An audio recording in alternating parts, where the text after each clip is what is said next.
friends, and welcome to the first of Noclip's 4 Game of the Year podcasts. And the whole crew is here to talk about the games that we loved, maybe the games that we hated, and we don't want to get on the list so we can get our game in the top 10 games of the year. It's all about to happen here today on episode 1.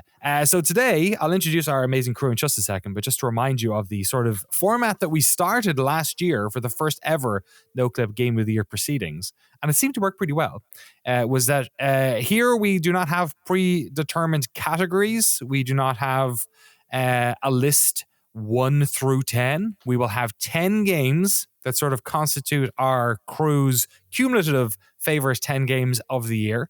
We will not be ordering those. And then once we have those 10 locked down, we will, over the next 3 weeks, be giving each of those games its own award, its own sort of mega specific award, which is the reason why we enjoyed it so much, the reason why we think it's one of the top 10 games of the year for us.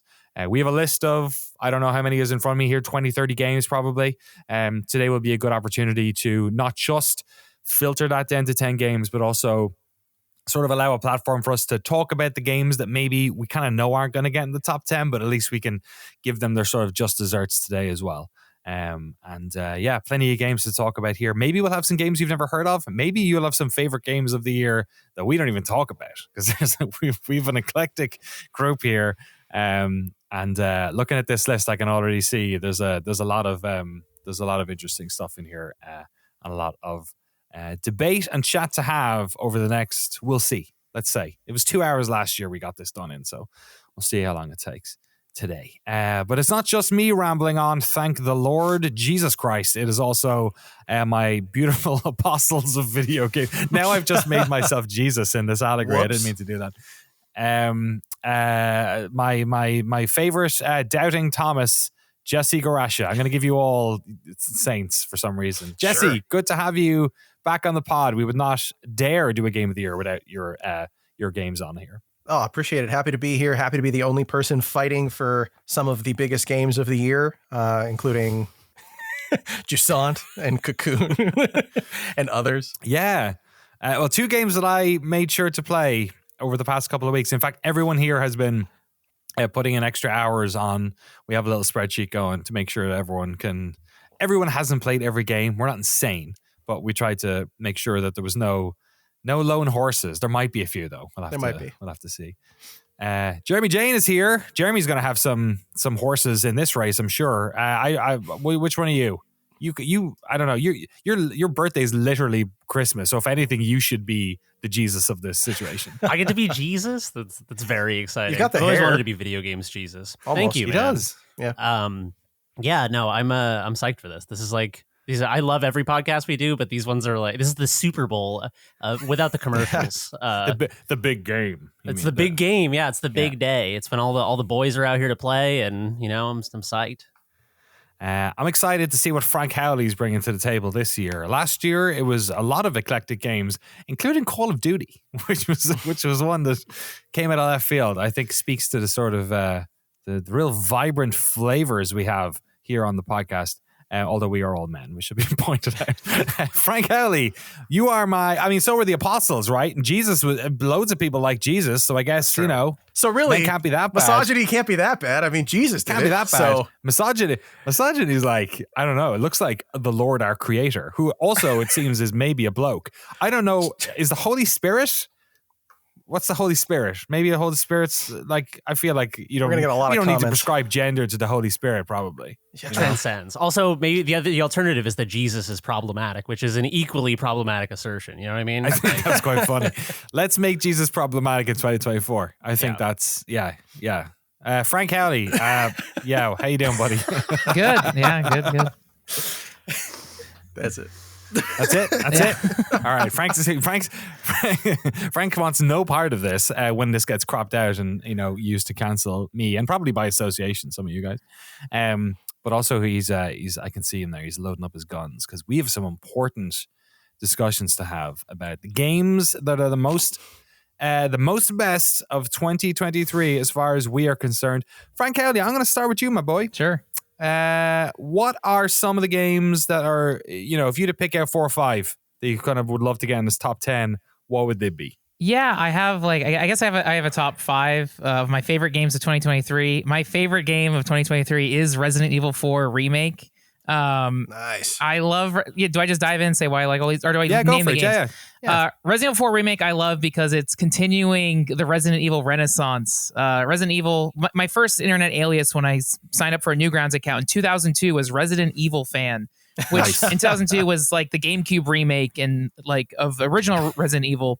Yeah. And so like Resident Evils and Resident Evil remakes have always been like the most exciting thing ever because every 5 or 6 years, Capcom completely changes directions with the Resident Evil franchise. And as a lifelong Resident Evil fan, it's always like so exciting and scary to see what will happen. And the lowest point of all time was Resident Evil 6, which was like terrible, but I still played and beat it. And at that point with Resident Evil 6, everyone checked out of the franchise. Like I mean, like it sucked. People thought Resident Evil's done, Capcom's done. This sucks. And then they rebooted with Resident Evil 7, Resident Evil Village. All right, I'm going to hold you there for a second. Let's just go through the list. Great. Let's just get through it. Right. Although Resi is one I think you're going to have to fight for on your own. So good job getting it. Well, just like Leon, I will fight my way out and destroy everyone in my path and upgrade my weapons. Number 2 is Bomb Rush Cyberfunk. For many years, people wondered what the fuck happened to Jet Set Radio. This is it. It's Jet Set Radio 3. It's here. And I feel like just like with Jet Set Radio Future and the franchise, many people will miss it, but it will be championed for decades to come. I know. I love Bum Rush Cyberfunk. Soundtrack's also great.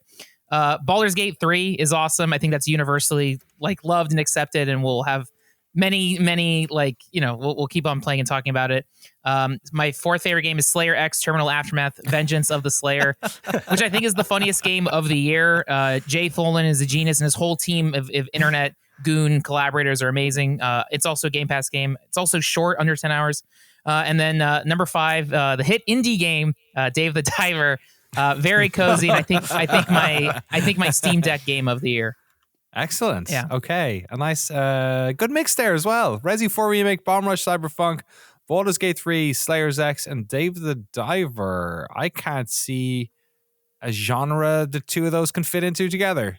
They all are very different games. Yeah. Third-person action games, first-person shooter, role-playing game. I'm not really sure what to call Bomb Rush. It's kind of like a sports game Extreme in some ways. sports? And, I don't know, I don't know. And Dave is a 2D indie game. There you go. Nice work. Jesse, why don't you go next? Yeah, absolutely. So my 6, I have 6 because I'm a cheater. Cool. Are Cocoon, the great, Oh, yes. indie puzzler. I think the best puzzle game of the year, personally, but that might just be me. I didn't play Chants of Sennaar. I'm sure Jeremy will say that that's the best puzzle game of the year, but we'll see. Final Fantasy 16. Only person who played that one. Love it. Yeah. Don't blame you guys at all. Hi-Fi Rush. Underrated. Okay. Underrated beauty. Jusant, which we talked about a bunch on this podcast. Midnight Suns. Listen, I know it came out last year. Marvel's Midnight Suns. I know it came out last year. It came out after we picked our top 10. It was December. This game, I cannot wait to talk about it more if we get to it. I can't wait to talk about it more later when I have to fight for it, because I'm sure I'll have to. But that game, I was such a doubter, such a hater. I've turned it all around.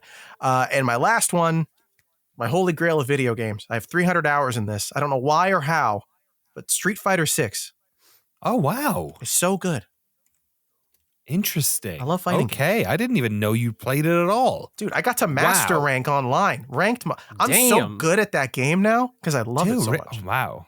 Who do you main? Is the problem. We don't have DJ, Jesse. my boy. I don't know who that is, but I thought that would be a cool question to ask. Imagine what DJ is. Just imagine. Yeah, what do you think? Okay. Just if you were to play a Japanese video game where a character's named DJ, what do you think they look like? Just take a wild guess. It's a guy. He's a DJ. Yeah. And he has like cartoonishly large dreadlocks. I mean, pretty much. That's my guess. Is that right? What type of dancing or fighting do you think he does? Like he's like dancing, like he's throwing down. Yep. You know what I mean? Like he's like breakdancing, but breakdancing. Literally, his special move is just like dancing with you and then punching the crap out of you. See, I could write this game. Amazing. Jeremy, clearly Street Fighter 6 has made your list. Actually, just to quickly mention, Jesse has picked 6 games, none of which were the 5 games that Frank picked. So we're already, now I'm looking at my watch going, clear my evening, clear my afternoon. Jeremy, please, for the love of God, pick one of the games that someone else has picked just there. I've only got one of crossover, so it's gonna be a long it's gonna be a long night, boys. Brew another pot of coffee. All right, let me work my way up here because I feel like the last one on this list is the most surprising for me. Coming hot off the presses, Homebody, the survival horror game from the Game Grumps folks. Jesse recently played it. That game is so blowing good up down there. Yes, it's not that good though, is it, Jesse? It's not as good as the 6 games I listed, but it's really good. I will fight you on that, but Jesse, I'm not going to fight you on that because I need your alliance on getting Homebody onto the list. Oh man, yeah, Homebody survival horror game kind of takes it's like an homage to 80s horror, but like so modernized and takes what's great about those things, but kind of leaves behind a lot of the cheesiness and takes a lot of those things into a more kind of like meta modern contemporary sincerity in a way that I thought was unbelievably beautiful. I am excited to fight for that. That is very high on my list. Number 2, Baldur's Gate. What do I need to say about Baldur's Gate? It's fucking Baldur's Gate 3. It's one of the biggest and best RPGs ever made. I don't think I'll have a hard time fighting. It's also our second person to mention it, so nice. Yeah. Number 3 is Mosa Lina, the pocket-sized immersive sim, breaking away from the sort of lock and key trope that a lot of immersive sims have gotten into, where you get a skill and it fits into a particular type of situation. Mosa Lina is like anything goes at all times. You can constantly break the rules. It's unbelievable. Chants of Sennaar is my 4th one. It is gamifying the experience of learning languages. It's unbelievably clever. I am a little conflicted on parts of this, which we'll get into, but it is such a good game that it deserves to be on this list. Number 5, Typecast. The arcade typing bullet hell shmup. I don't even know what to call this game. It's so good. I've played. I've challenged everyone in this chat to get the highest score possible on Typecast. I don't know if we're going to stack up scores today or if it makes the list down the road, but I do need to flex that I am the 15th best Typecast player in the world. 15. Wow. Every 15. time you talk, it gets higher. Damn, dude, I was at 24. Jesse, I thought I was rocking and rolling. I was in the 80s and I challenged Jesse and he said he was 40 something. And I was like, oh no, what have I done? Here's the thing now though. I only 15. played for like an hour and I got to 24. So. All right. Well, that's Jeremy, scary, you're going to just give me another hour and it's over for you, my man. All right. Well, I'll see you when your score breaks 9 million. Then you can step give me to 5 this. seconds. I'll be right back. Okay, start playing now while I'm talking. And then the last one on my little short list here is Alan Wake 2. Alan Wake 2. Damn. Alan Wake 2 is quickly it is tied with Baldur's Gate 3 for my favorite game of the year. Dude, you were a born and bred Alan Wake hater before this podcast was being recorded. I think, and I do think that we were talking about Alan Wake and saying I think this might be a Jeremy game. And because I had suspected so, I played Alan Wake 1 and I hated it. Yes, yeah, good man. So I was like, it was like almost the opposite of a Jeremy game because it's so combat orientated. And Frank was making the point of like, there's a bit of story at the start, but then it's like you're just shooting dudes in the woods for 6 hours. Dude, it's funny. We'll get into it more obviously, but the only thing I want to say about it is that it's kind of like when I was playing Alan Wake 1, it did a little bit of the kind of like let you sit with the story, let you walk around the town, go to the diner, and I was like, oh, this is awesome. And then immediately it was like kill a horde of zombies, and here's a chainsaw man, and I was like, okay, dude, like, come on. Alan Wake 2 lets you like steep in that atmosphere, and it is so confident. It is so like, I don't know. We'll get into it. I'm sure it'll come up, but like, unbelievable game. I've played probably almost half of it, and I'm a convert. Love it. Okay, there we go. Alan Wake 2 on there too. So right now we have Resident Evil 4 Remake, Bomb Rush Cyberfunk, Baldur's Gate 3, the only game currently with 2 votes, Slayer's X, Dave the Diver, Cocoon, Final Fantasy XVI, Hi-Fi Rush, Jusant, Midnight Suns. That is 10 already. Street Fighter 6, Homebody, Mosa Lina, Chants of Sennaar, Typecast, and Alan Wake 2. So I have maybe 10 games on this list that I really like, but in the interest of I know I'll have my chance to talk about some of the other ones today that don't make it, so that's fine. But in terms of ones that I would like to get on this list that I think are like either games that I really liked or are games that I've enjoyed so far but don't feel like I have played enough, but I think the rest of you kind of might the consensus votes are probably there for them. Let me get those first two out of the way. Baldur's Gate 3 and Alan Wake 2 are both games that I've played hours of, but not enough to feel like I can whole cloth say that they're in my top 10 or whatever. But I do think those are both games that I would be very comfortable sort of going to bat for as well. So I'll put those down as two of my 6 here. In terms of ones that are really good, important to me, Terra Nil, which is I would argue is maybe puzzle game of the year, perhaps, if to throw it into that conversation. Although I really did like Cocoon quite a lot. I know I should play more of that as well. Terra Nil is from Free Lives, the folks who made Genital Jousting, and that game where you kick people. What's it called again? The Anger Foot, is that what it's called? I think. Oh, yeah, also doing that one? Yeah, they're all they're wow. So like, busy. Talk about like stick to a genre, motherfuckers. You know, like Genital Jousting, Terra Nil. Terra Nil is like an isometric, kind of looks like a strategy game, but it's more of a puzzle game about sort of building. It's like a city builder, but you're trying to cover the land and you're basically trying to like terraform a planet. Basically, it's absolutely beautiful and really well put together. Lies of P, which I think is just absolutely wonderful.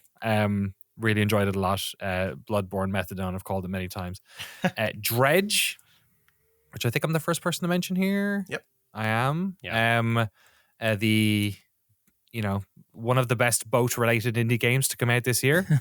Arguably the only one that's actually an indie game.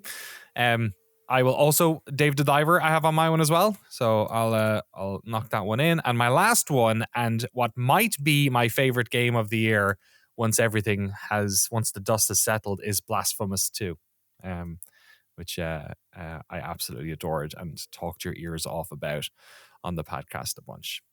So, gentlemen, we have 20 games here. Who wants to fight? A cull is required. Before we do that, let's just put that off to the side. I'd like to go around again and give you all an opportunity to talk about, let's say, 2 games that you didn't put forward that you think are worth talking about for a second before we start, stabbing each other and whipping each other and kicking each other, anger footing each other. Let's have a little bit of a love in. So have a look at your list, and if there's 1 or 2 games, just because I've sprung this on you, I'll go myself first of all. There's bunches of games that came out this year that I really enjoyed, some that I fell off pretty quickly. I think it's very interesting that none of us put forward either The Legend of Zelda Tears of the Kingdom or Starfield. Because they're bad. I'm just playing. I'm sorry, Bethesda. Don't hunt me down. I apologize. That's hey man, the apostle thing. This is the thing that's really going to get us canceled. When they got to the moon, there was nothing on the moon. Dude, there was nothing on the moon. You know what? Can I talk about Starfield? I know you brought it up. Can I talk about it for a second? Absolutely. Yeah, go ahead. So I played Starfield weeks after you guys did, because you were very lucky and Bethesda was very nice and gave you keys, which is great. Yeah, I got to play it with the general public. I enjoyed my time with it, but I do not think it was good. And I want to just tell one brief story from Starfield to explain why I think that game is like the most potential locked thing on planet Earth that I've played this year.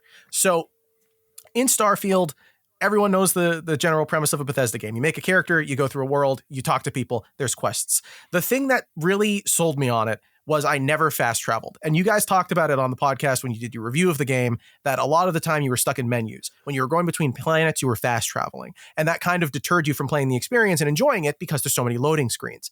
I liked Starfield because I never fast traveled.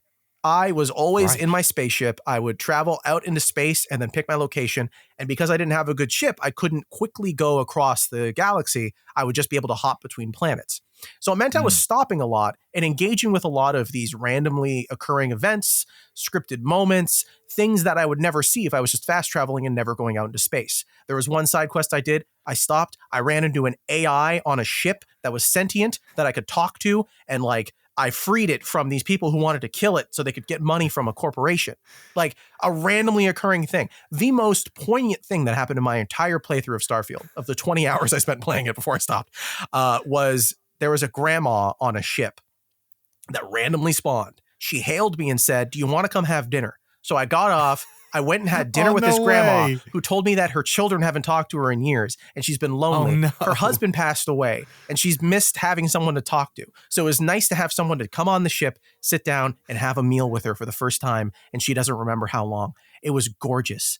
And then I spent 35 minutes having the most boring spaceship battle I've ever had in any video game. That game is so landlocked with some of the most smart, well-written, beautiful moments in almost any RPG I've played this year, and somehow is also trapped by these just, why did you do it that way? It makes me so bored. Like, God. So is it just you just don't like the space battles? I like space combat. You need to get through? I like shooting stuff in space. It seems so exciting. I like flying around on my spaceship. But there's just so many moments of tedium and like general, just like boring. I think you guys said there's no weird. There's zero weird. And the weird that is there is trapped in the most monotonous stuff. It's here's the thing. I think open world games are full of monotony, and it's usually not an issue, right? Yeah. If you play, the odd space battle that's a bit annoying, or like if you meet a bandit camp or whatever, like there's lots of stuff in open world games that can just be, I don't know, just fodder, right? Yeah. Passing time. The thing about this game that I find really interesting is that like you've played 20 hours, right? So you enjoyed it enough to have gone 20 hours, or maybe you had buyer's remorse. You needed to play 20 hours. It was on Game Pass, so I didn't buy anything, but I get what you're saying, yeah. But there's across the board, there seems to be like a lack of a connection to that game. Like we talked about it as if the game just doesn't have soul, doesn't have enough weird in it or whatever it is. And I don't know what it is, but it's like, it's some combination of, I just miss wandering and bumping into stuff. And it's funny because that's what you did. You wandered and bumped into stuff and you found cool stuff. And I didn't see any of that stuff. And I'm envious of you because that sounds awesome. But even when you did, that still wasn't enough to crack what it's like that game. There's like a Half-Life associated, which is a weird, maybe bad term to use, considering it's like the best first person shooter ever. But the experience of the game has a half-life that just sort of like at a certain point, your fun in that game just falls off a cliff, and then it just kind of comes out of nowhere. Like I don't know how many people have completed Starfield. Mm-hmm. Yeah, I know some people have completed it 100 times somehow. Yeah, they've loved it, and that's awesome for them. But I don't know, it just there wasn't enough there to keep me coming back. I think that the segmentation, all of the loading screens, the sort of like load times and screens and divisions between all of those experiences serves to highlight the monotony. I think in an open world game, like reminding you. Yeah, well, it's like like when the monotony is part of your experience, because we all recently played Fallout New Vegas. There is monotony in New Vegas. Sometimes you're just walking for a long time, but because it is a seamless connective tissue between meaningful experiences, it feels like it's part of those meaningful experiences. And I feel like the segmentation serves to highlight for me in Starfield that I'm like having an instanced space battle. This is the event, it's happening, and then I don't like it. Or like in Fallout 3, you might be like, oh, it's going to take me forever to wander there, but anything can happen between now and there. But whereas in Starfield, no, I'm going to go to the loading screen and I'm going to do that and then nothing's going to happen. At least when I was playing, when you're playing it that way, right? The way we were playing it, kind of like you have to play it in this so it's so bizarre from any other Bethesda game. It feels so like you have to play it a very specific way to have fun with it. Yeah. I feel like where New Vegas, Skyrim are sort of like empowering you to play it in a weird, different way. Where this one, like you have to do it in like the most boring way possible. You have to get into your spaceship manually. You have to go into space. You have to pick a location, and like that's where the fun is. But if I told you to do that without giving you cool things that could happen, it's like, I don't even want to think about doing that. That sounds so it's funny. boring. I enjoyed loads of that game, but it just didn't. Yeah, it's a shame. Just falls off. It's wild. So anyway, there's Starfield. Well, how do we all feel about Legend of Zelda? Because like that one to me, and these are not games I'm mentioning because I think they should be on the list, but like I almost immediately just did not connect with Tears of the Kingdom. Damn. I gave it 15 hours, maybe probably more like 20. I at first, if for longtime listeners of the podcast will remember, I was very enthusiastic coming off the maybe first 5 hours of Tears of the Kingdom. The way it gamifies its world, the way it like gives you a bunch of tools and then lets you play around in the world with them, I thought was absolutely brilliant. I was like, this is a true evolution of what like an open world Zelda game can be. The problem for me is that it's kind of twofold. It didn't feel like that gamification, those tools, all of the like building and stuff, was meaningfully enough implemented into the game that I felt like I was using those things in creative, clever ways. The shrines are kind of the exception, but to me, it felt like Tears of the Kingdom was a giant menu in which I was searching for the shrines because that's where the fun puzzle part was for me, and then the rest of it just felt like, you know, the novelty was no longer there that I had with Breath of the Wild. And so I was kind of like, I've been there, I've done that. And the other problem for me is I think a lot of the older Zelda, I said Zelda, like I'm from What are you, from New Zealand? Zelda. No, it's Zelders. Playing Zelda. Zelda games are Zelders. Your Zelda. Listen to your Zelders. Visit your Zelders. Yeah. Yeah. The other thing I think is a problem is that the old Zelda games that I remember and love are incredibly dense. Like Ocarina of Time felt like a grand adventure at the time, but it's quite a small game. And so it feels like there's such a small number of NPCs in that game that each one feels quite meaningful. It felt like the Tears of the Kingdom, it feels like modern Zelda for me has maybe kind of like outgrown the scale at which I enjoy a Zelda game. And I feel like part of that is also the fidelity. I feel like having like full voice acting of some like Troy Baker sound alike being the guy who like accompanies you on the adventure. It didn't let me fill the world with my imagination. It just felt like I was playing another AAA video game, and it kind of didn't feel like Zelda to me. It's wild how new that first Zelda felt and how old this second one felt to me. It's so strange. 100%. It's such a shit. Yeah, and this will all go to just, I think, serve, especially in the year of our Lord 2023.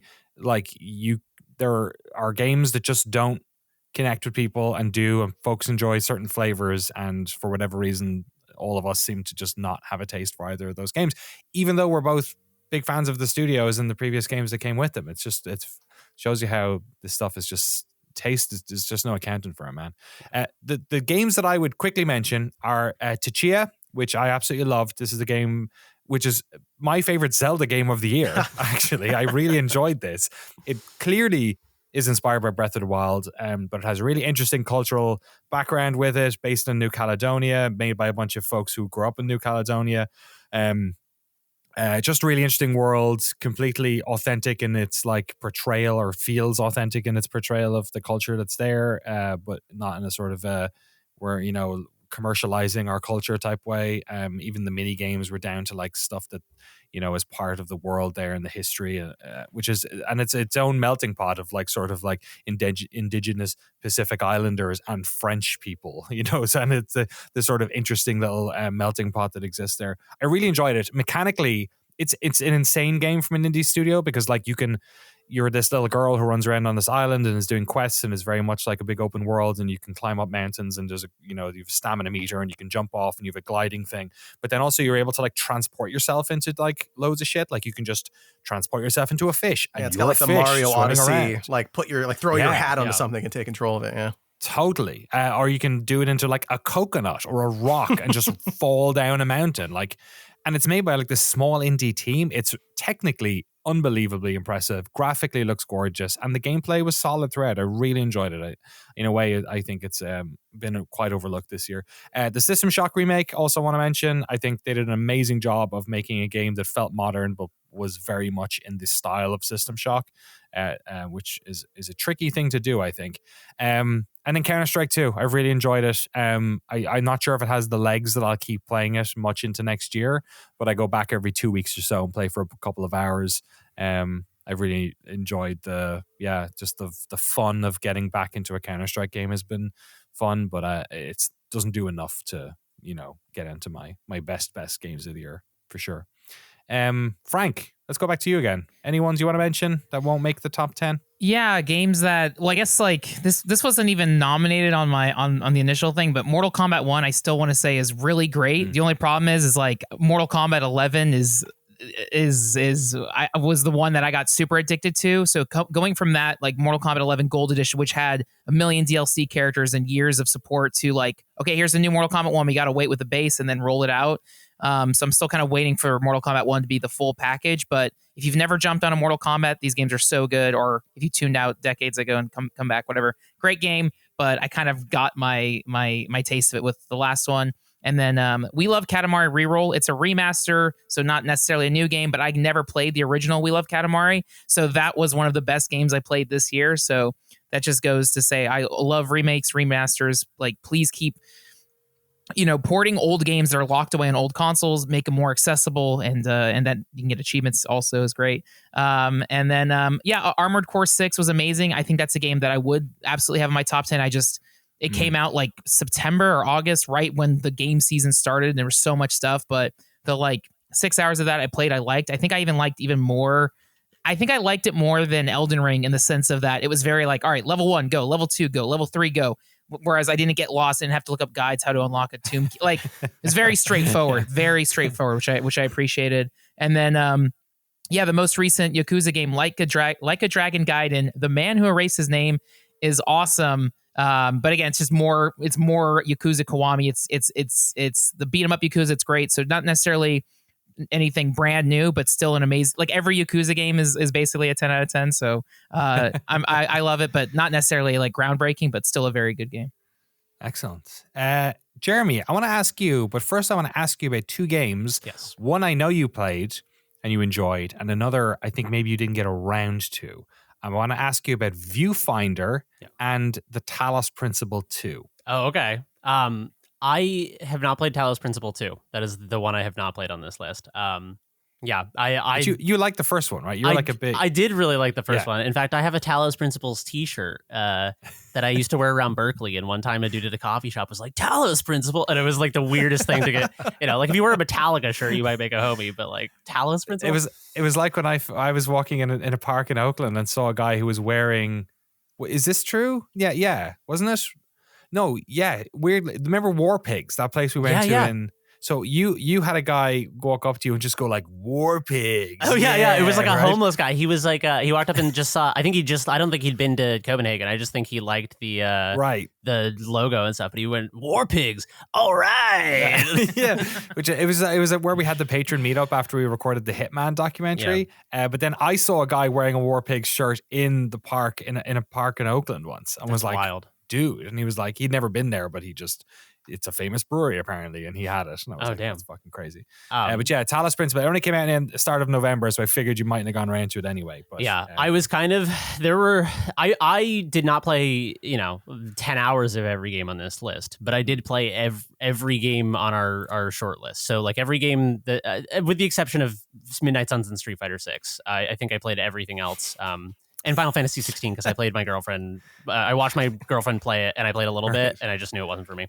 But Viewfinder, I liked Viewfinder a lot. I thought it was like a technical marvel. I had a great experience with it. I just thought it was like a game of the year game to me has to be a game that I'm going to be thinking about in years. Viewfinder was just a great one-off experience. Kind of like maybe like an 8 out of 10. Like I really, really enjoyed it and highly recommend it. But I probably will not, in 5 years from now, I'm not going to be like, oh, remember Viewfinder? Yeah, I'm never going to replay it. I had a great time with it though. What about the games that you would put on? Not the ones that I forced you to talk Yeah, so I honestly, I played a lot of games this year, and I did not connect with a lot of games. Right. I had the fewest X's on this list of anyone, and I felt kind of self-conscious about that, which is why I've been playing 1,000 hours of video games over the last couple months, because I was desperately searching for, I was like, there's got to be something on this list that is a Jeremy game. Luckily, I found out. Maybe Spider-Man 2. Maybe Spider-Man 2. I love Spider-Man. The one kind of like, the one I wished that I connected more with mechanically was Pizza Tower, because Pizza Tower it's so brilliant, and it's such a raw, viscerally original vision, and that's what I really like about it. Is it's capturing this manic like 90s Ren and Stimpy, Rocko's Modern Life kind of over the top cartoon feel.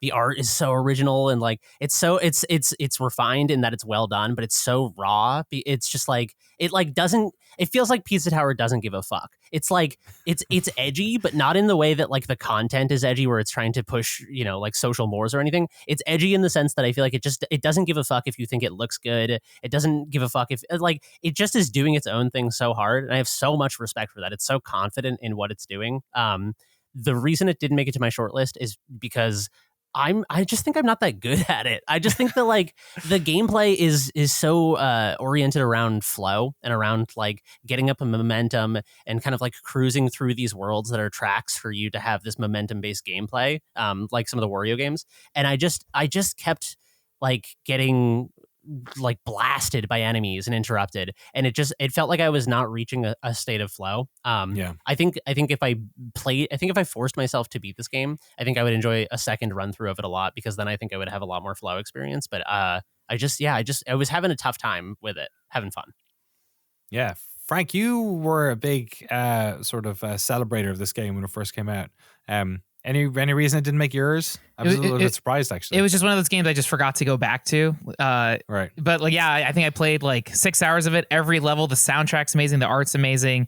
I feel like that's also, in addition to David Diver, would be another like incredible Steam Deck game. Or maybe it's too hard and intense to sit and focus on a Steam Deck. Maybe visually it'll cause motion sickness. I don't know. But yeah, no, I really love Pizza Tower. And that's definitely a game I need to go back and beat. It's great. Yeah, I don't know. It's just not on my list because I just didn't play enough of it. No worries. Yeah, but it's a great game. Jesse, thanks for your patience. We came back around. What are two or a couple or maybe one or any or none games that you'd like to, that haven't been mentioned so far, that you want to give a little bit of a shout out to before we dive into the dirt? I'm a little disappointed in myself in terms of like playing weird things. I think I'm in the same spot as Jeremy, where there's not enough stuff I played that like I found to be my specific thing. My list is pretty hard stuck on the games that I figured would be my favorites. I knew they were going to be before I played them. I played them and they were. Right. But there's tons of stuff I didn't play. I didn't play Gravity Circuit. I didn't play Paranormal Sight. I didn't play through Leica, which you said was really good. I didn't play, so many. I started playing stuff because of this list and I was like, oh, it's really good. I wish I played that earlier. So I'm a little disappointed in that. But there are two games that I say I wish I either played more of, or Cassie played and said it was really good. So, oh yeah, the Cassie call out for everyone who liked what was the game last year that you really liked, Danny? Yeah, well, it was like a Pikmin style game. Ooblets? Is it no, Ooblets? It's like that, but it's not that. Okay, what's the name? I don't know. I thought that was it. Like I know what you're talking about. 2D in a 3D world. You play a little guy. Yeah. Oh god, it's right in the tip of my tongue. I played it on PlayStation, didn't I? Maybe. This is the problem with that game, is that it is like Tiny Kid. You're a 2D guy. It's Tiny Kid. There you go. Yeah. She knows what she's talking about. Game. That was a great game. Shout out. Absolutely. This year, her call out and my call out as well. But it's not my top 6. It's Venba.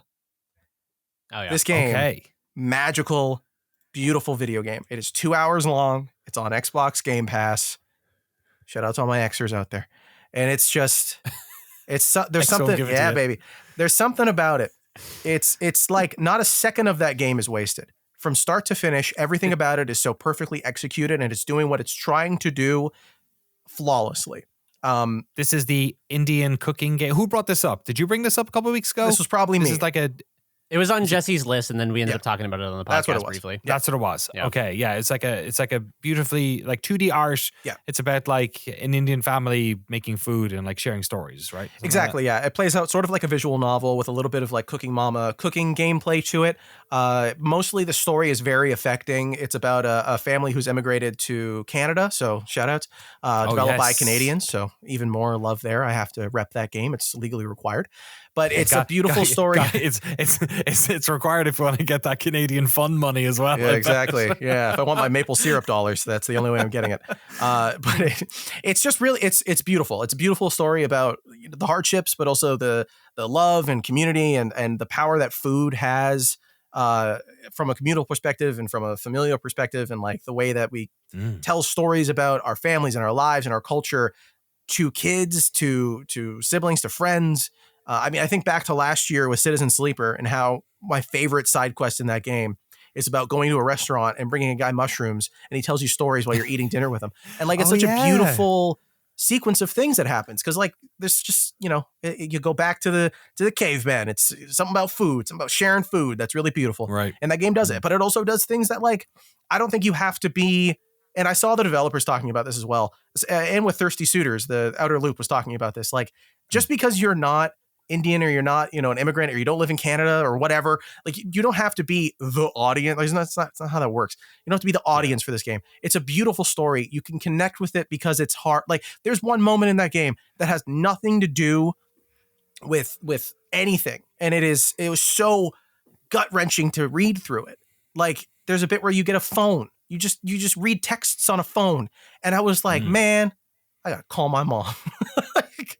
It's just, it's a beautiful, it takes 2 hours. If you watched a bad movie last weekend that was 2 hours long, you could instead play a good video game that's 2 hours long. If you give Microsoft $15 a month, it's really, really good. It's Venba. It's also on Steam for like $12, but it's on Game Pass. So what you're saying?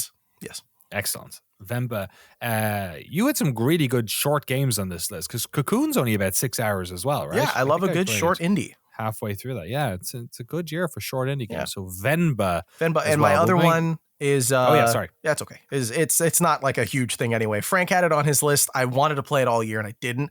Octopath Traveler 2. I played 5 hours over the last few days. I'm so furious I did not play this game earlier because if I finished it, it would be on my list. Guaranteed. Yeah. Octopath Traveler 2 has some of the hardest lines in video games I've ever read in my entire life. I cannot believe the words coming out of some of these characters' pixel mouths. It is beautiful. The gameplay is fun. The turn-based battles are over in like 5 seconds, but they're also very strategic. Like, it's so well done. And I'm telling you, I cannot get over how good the quotes are. And I wish I had them written down. I took screenshots on my Steam Deck and they're not uploaded to the cloud, so I'm furious. But there's just so many. Like, I started playing a character who's a merchant. His name is Particio. I don't know how to say it. He's just, his dad is buys this mining town, and you go there as the child. You're going around working with these people to build up this mining town. Eventually, it turns into a story about how capitalism destroys small businesses and can wrench away the love and community that's developed by hardworking people. And like, the game like has really good, like, I can't believe this is in a pixel RPG. I mean, it's used to be normal in the 90s. I'm sure Jeremy can speak to that. But like, hearing that kind of dialogue in a modern RPG of any capacity, I was like, I cannot believe they just said that. Like, that's beautiful. That's a beautiful line of text. And it's just like, I just beat the crap out of a slime monster with a sword. Like, I can't believe these two things are connected. I feel like Octopath is one of those games that it was bound to have a bit of trouble getting on here just because of the amount of time you need to put into a game like that to really justify. It's funny, isn't it? Like, some get, like, you can play a 2 hour game and you've seen the totality of it, so it's easier to put on than a 60-hour RPG, 50-hour RPG, or you feel like because you're like, I don't know, maybe halfway through it gets shit. Yeah. Who knows? So it is something to do with the. I guess it's the nature of games of the year, I guess, is that if you're going to give something an accolade, you feel like you need to have like sort of seen it. So yeah, we do our best. I feel like there's a lot of good games on here. There's a bunch of other ones that I know we've talked about that maybe came in a bit too late, like Lethal Company. I feel like a bunch of us only really sort of got sort of wind of it in the past like 2 weeks or so, and the sort of co-op online nature of it, I feel like I wish I'd played more of that. I know Small Saga came in pretty late as well. Also Chants of Sennaar is another game that Jeremy only brought up in the past couple of weeks. Dude, literally just today, a Highland song from Inkle came out today. Right. Yeah. And Born of Bread, this like beautiful Paper Mario style RPG, just came out today. Right. I was like, we're gonna record it. I'm like, I played a Highland song for 30 minutes. Jesse's going to be putting them on next year. They'll be the Midnight Suns of 2025 or 2024, and we do it around again. I think that's everything we had on the list. Some amazing games in there. Unfortunately, we can't talk about them all, but thank you all for at least giving them their moment in the sun here for a hot second. So many games out there, but we do have a list of 20 so far. I'll read them out again. Back to front this time. Blasphemous 2, Dredge, Lies of P, Terra Nil, Alan Wake 2, Typecast, Chants of Sennaar is on here, sorry. Mosa Lina, Homebody, Street Fighter 6, Midnight Suns, Jusant, Hi-Fi Rush, Final Fantasy 16, Cocoon, Dave the Diver, Slayer's X, Baldur's Gate 3, Bomb Rush Cyberfunk, which I have not called Bomb Funk Cyber Rush yet today, so I'm feeling pretty good about that. And Resident Evil 4 Remake. There are 20 games. We're going to take a break in about 15 minutes, so let's see if we can get some of the dirty work out of the way before we do that. Let's approach this mathematically first of all. This might be the only time we do this because I'm not a huge fan of doing this, but is there some games here that we all feel like we can just get on the list and we'll talk about their order and all that sort of stuff at a little later date? Is Baldur's Gate 3 cool to just go in the top 10? I agree. Get it out of there. Yeah, get it off the list. No, yeah, I think it's got to be on the list, right? Yeah, I mean, it's like, okay, can I ask? It definitely is on the list. We can talk about this later, but how far is everyone in Baldur's Gate 3? I'm just curious. That's my problem. Is I'm still in chapter 1. Okay. Anyone else? So which is why if it makes the list, we will do this as our last in the last episode, so we can make sure everyone's had enough time to play it all. Okay. I went out of my way to finish Act 1 before we recorded this. Okay, cool. Okay. Yeah. I'm basically at the end of Act 1 where it's like, if you go through this loading screen, you will be at the last part of this thing. So now what I was doing was like combing every part of the map because it's so good. I want to eat every crumb before I move forward. But like, that's also a sign it's good. But yeah, I'm like at the end of Act 1. But I could also finish Act 1 by the time we record. Yeah. That's the problem with this game is it's so like, I think there probably is a quick runtime on this game if you barrel through it, but it's so good. You're a monster. Yeah, if you hate art. But it's just a game that rewards combing through. So I'm in Act 3. I have not completed the game. I'm very, very close. And the only criticisms I have of this game are in Act 3. So I will be curious to see, how far people get, and we'll talk about it at a later date. But yeah. And I will say as well that like when we do this day, especially, we try and keep this one as spoiler free as we possibly can. Yeah. And then even on those days, if we need to talk about something to justify its award, we will. But if we don't, if we're just talking about it because we want to, and it's a spoiler, we'll try not to. Cool. It's basically the sort of like so just for everyone listening, in case they're worried, we're going to spoil stuff about, like when we talk about Alan Wake 2, I don't think we need to get into spoilers on that one necessarily. Yeah. We'll talk about it. We'll preface it on the other episodes anyway. Speaking of Alan Wake 2, it's got 2 votes here, myself and Jeremy. I have not played enough of it, I feel like, to really go to bat for it, but it does feel like a game that is the top 10 games of the year. Yeah. It's Time Magazine's Game of the Year. No, I'm just kidding. It is that is true, but that's not why I like it. Elon Musk for Person of the Year, so I don't really take their. They also had Diablo 4 in their top 10, so fuck those guys. I will fight for Alan Wake 2. By the time I finish it, I might like it more than Baldur's Gate 3, which is is a sentence that if you time traveled me from 2 months ago to now and listened to this, I would be like, that's an imposter. That's not me. Frank and Jesse, do you have any issues with that? No, I finished it. Putting it in for now. I thought it was good, so it can go on the list. There you go. Okay, and I'm not necessarily locking these in either. But we're just to shuffle the deck a little, to get the wheat from the chaff a little, or the wheat from the other wheat, the not so good wheat. I don't know. The only other game here that's got 2 votes is Dave the Diver, which I feel strongly is a top 10 game of the year. But also I could imagine it slipping out a little bit. Frank, what is your feeling on Dave? Well, it's weird because like I loved it a lot. It's great. It's cozy. I don't know if we can talk about the game mechanics of it. I don't know what else there's to say. It's really good. Like we can go deep on it, but I don't know. I see it. I'm mostly talking about how you feel about it. Is this a game that you feel should be like, when you look at the 19 other games that are here, does it immediately stand out to you in a way that Baldur's Gate 3 and Alan Wake 2 does? Because it kind of half does for me. Like I can see a world in which it also doesn't. So I feel less sure about that than I do with Baldur's Gate 3 and Alan Wake 2. And I've played a lot of Dave Diver.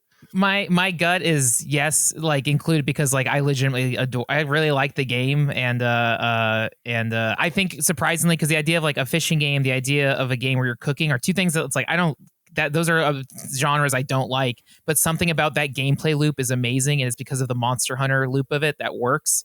And I don't know, so I like it, and I think I think if I didn't have the Steam Deck, I don't think this would be on my top 10. But there was something about being able to lie in bed and escape and like just like with Vampire Survivors last year and like, okay, I'm going to focus on this for 15 minutes. And then when I, come back to the surface, I'm like, oh yeah, what the hell was I doing? It has that effect. But I think the Steam Deck's a big part of it too. So, but I like it. I'm with you. Okay, I'm gonna put it up, but not locked in either. Lucy, we'll come back around maybe to Dave. I feel like there should be some, because I know there's going to be a lot of really passionate ones here. There's going to be some drop dead ones here. So, maybe let's establish what those are. Yeah. First of all, Jeremy, you go first. What is a game out of these? If you can only pick 10 from the remaining 17 we have here. So sorry, if you can only pick one from the remaining 17. What would be the one that you would like really go to bat for in terms of this needs to be in our top 10? It would be Homebody for me. Yeah. Homebody is one of the best games of this year. It's like the small team indie game for me in terms of emotional impact, narrative impact, like level of like the level to which it spoke to me, the level to which I was playing it, and I was like, oh my god, I'm gonna think about this for the rest of my life. It's Homebody. It's up there with like Alan Wake and Baldur's Gate. It's unbelievable. Jesse, I'm not gonna ask you to like ruin your vote, but you said yeah when Jeremy said that. Is Homebody, like, it mightn't be your number one of these ones that goes in, but it seems like you're pretty passionate that it should also be in the top 10. The only reason it's not on mine is because I'm a gameplay dork and I like when I can press a lot of buttons and make flashy things show up on the screen. That's why I love casinos. I've never been to one. But Homebody's really, really, really, really, really good. The way I described it to Jeremy, I think the first thing I said to Jeremy after I finished it was, hey man, I would have played this way sooner if you told me this was Signalis Outer Wilds. So that should be, those are two games that like, if you put those on something, I'm playing it. So I think it should be on the list, and I think it's just beautiful for everything Jeremy said and more. That's a really good way of putting it. Oh, sorry. I think you was it? desynced for a second for me. That's a really good way of putting it, and I can think of no game that is going to be harder to talk about spoiler free than Homebody. Yeah, seriously. So, I don't know how we're gonna do it if it gets in, but okay, that's fair. Jesse, what would be your one if you're drop dead? That I'm like, we gotta have it on there, games, dude. Yeah. All 6 of them. No. Yeah, that's tough. So you've got a bunch here. I've got like some me ass games. You know what? I'm gonna keep it 100. Final Fantasy 16. Really? Wow, really? Yeah, I know. Final Fantasy. Okay. We'll come back to that. Let's put a little. Let's put a pin in there because I feel like that's a long. We'll come back to that. A long we'll come back to cutting your game, Jesse. Don't worry. We'll come back. Jesse, we'll hurt your feelings later. That's fine. How close are the other ones then? How close are, like, you've also got Cocoon, Hi-Fi Rush, Jusant, Midnight Suns, and Street Fighter 6. Pretty close. They're all like about level for me in terms of, but like 16's just got a little up there. And anyone else who looks at Jesse's other games there, or 16, that says, oh, that's one that I feel like strong about as well. Jusant is definitely one that I'm not sure if I'd call it. I'm not sure, like, if I use Jeremy's viewfinder sort of, viewfinder in a way, his lens for viewfinder, I'm not sure if it passes the sniff test on that, but I do think it's one of the best indie games I played this year by a good bit. It's very well put together. It is a really good game. Yeah, it didn't connect with me enough. Like the gameplay is so fun and so polished and so interesting, and it gives you such a ridiculous degree of freedom in how you climb and stuff. Like I was constantly surprised how much freedom they give you with the rope and the swinging and stuff. It feels like it is. I've been like, I have a prototype I've been tinkering with for over a year that's like rope climbing stuff. So the physics in rope climbing stuff is so hard to get right, and even when it's competent, it's hard to get it to feel good. Like it can look right and still feel not fun. And then I played Jusant and I was like, I should just give up. Like this is better than I could ever do. That's awful. No, it was actually very inspiring. I'm gonna just steal their whole rope system. But yeah, no, Jusant is brilliant. It didn't make it to my list because the story didn't like tickle my brain in a way that made me want to go to bat for it. But it's really, really polished and beautiful. Yeah, I feel similarly. It's like even a game like Tchia is one that I had, like, I wish I had a deeper connection with it in some way, but I had more of it, then, and in a way it reminds you of Jusant because it's also a very mechanically competent game that looks really good. But for whatever reason, Jusant, I don't know why. It might have something to do with the way the story is told with the notes. I'm not for whatever reason. It just didn't have that, lacked the je ne sais quoi, I guess, to like really have it connect with me. Yeah. Is there any one of those games that anyone has? Street Fighter 6, I know Frank, you played a bunch of that. Midnight Suns is definitely one that I feel like everyone anyone I know who has played Midnight Suns says this game is amazing, and it is insane that this is the game that like Firaxis fell on its sword over. Like they just it sucks for them that like Marvel ate shit this year. Like this was the year where people stopped giving a shit about Marvel. Yeah. And at the box office, in games, it just, well, maybe Spider-Man's not all right. Wait, is he DC? Is that DC? No, it's Marvel. No, it's Marvel, isn't it? Yeah. Come on, Grandpa. Come on. I don't fucking give a shit. Which one's Dilbert? I feel like he DC? Canceled. To defend Danny, I think Marvel is go for it. Marvel is kind of grandpa. I feel like knowing a lot about Marvel is pretty grandpa. It might be. That feels so zoomer to me. In the year of, is it? Okay, maybe millennials are just in the middle where I don't care. Although all of my millennial friends like Marvel, so who fucking knows? I don't buy it. It's just funny when parents like mess up the two. Like, is that on the Nintendo? Like, is that Batman on the Nintendo? Okay, we'll come back to that then. If no one has anything in particular of those, we'll all your games suck, Jesse. Frank, any of your drop dead ones here? You've got Slayer's X, Bomb Rush, Cyberfunk, and Resi 4 Remake. It's like Resident Evil 4 Remake is awesome, but it's a AAA Capcom game. Like everyone, it has its, people are celebrating. It's great. Bomb Rush, Cyberfunk, I think is, man, that and Slayer's X are like two great, are two. I don't know what I would prefer more. Bomb Rush Cyberfunk, I think, is a game that I would return to play in its world because just the aesthetic and like the style of it and flowing around and skating and biking. This also is the one game this year where you can ride bicycles in it, which is great. That I played. Whereas skateboard? Yeah, and rollerblade. On rollerblade. Slayer's X is so funny, but is it also maybe one note where once you've done it, it's like, okay, that was great, and then moving on? I don't know, but at the same time, it's still extremely funny and great and amazing.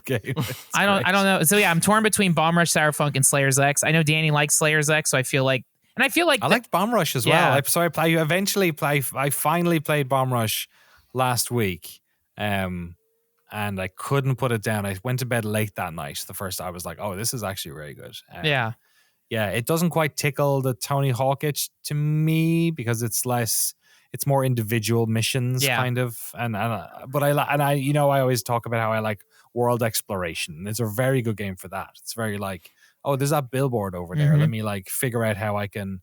And it's weird because I'm not a huge fan of what was the Dreamcast game? Jet Set Radio. Jet Set Radio. Yeah.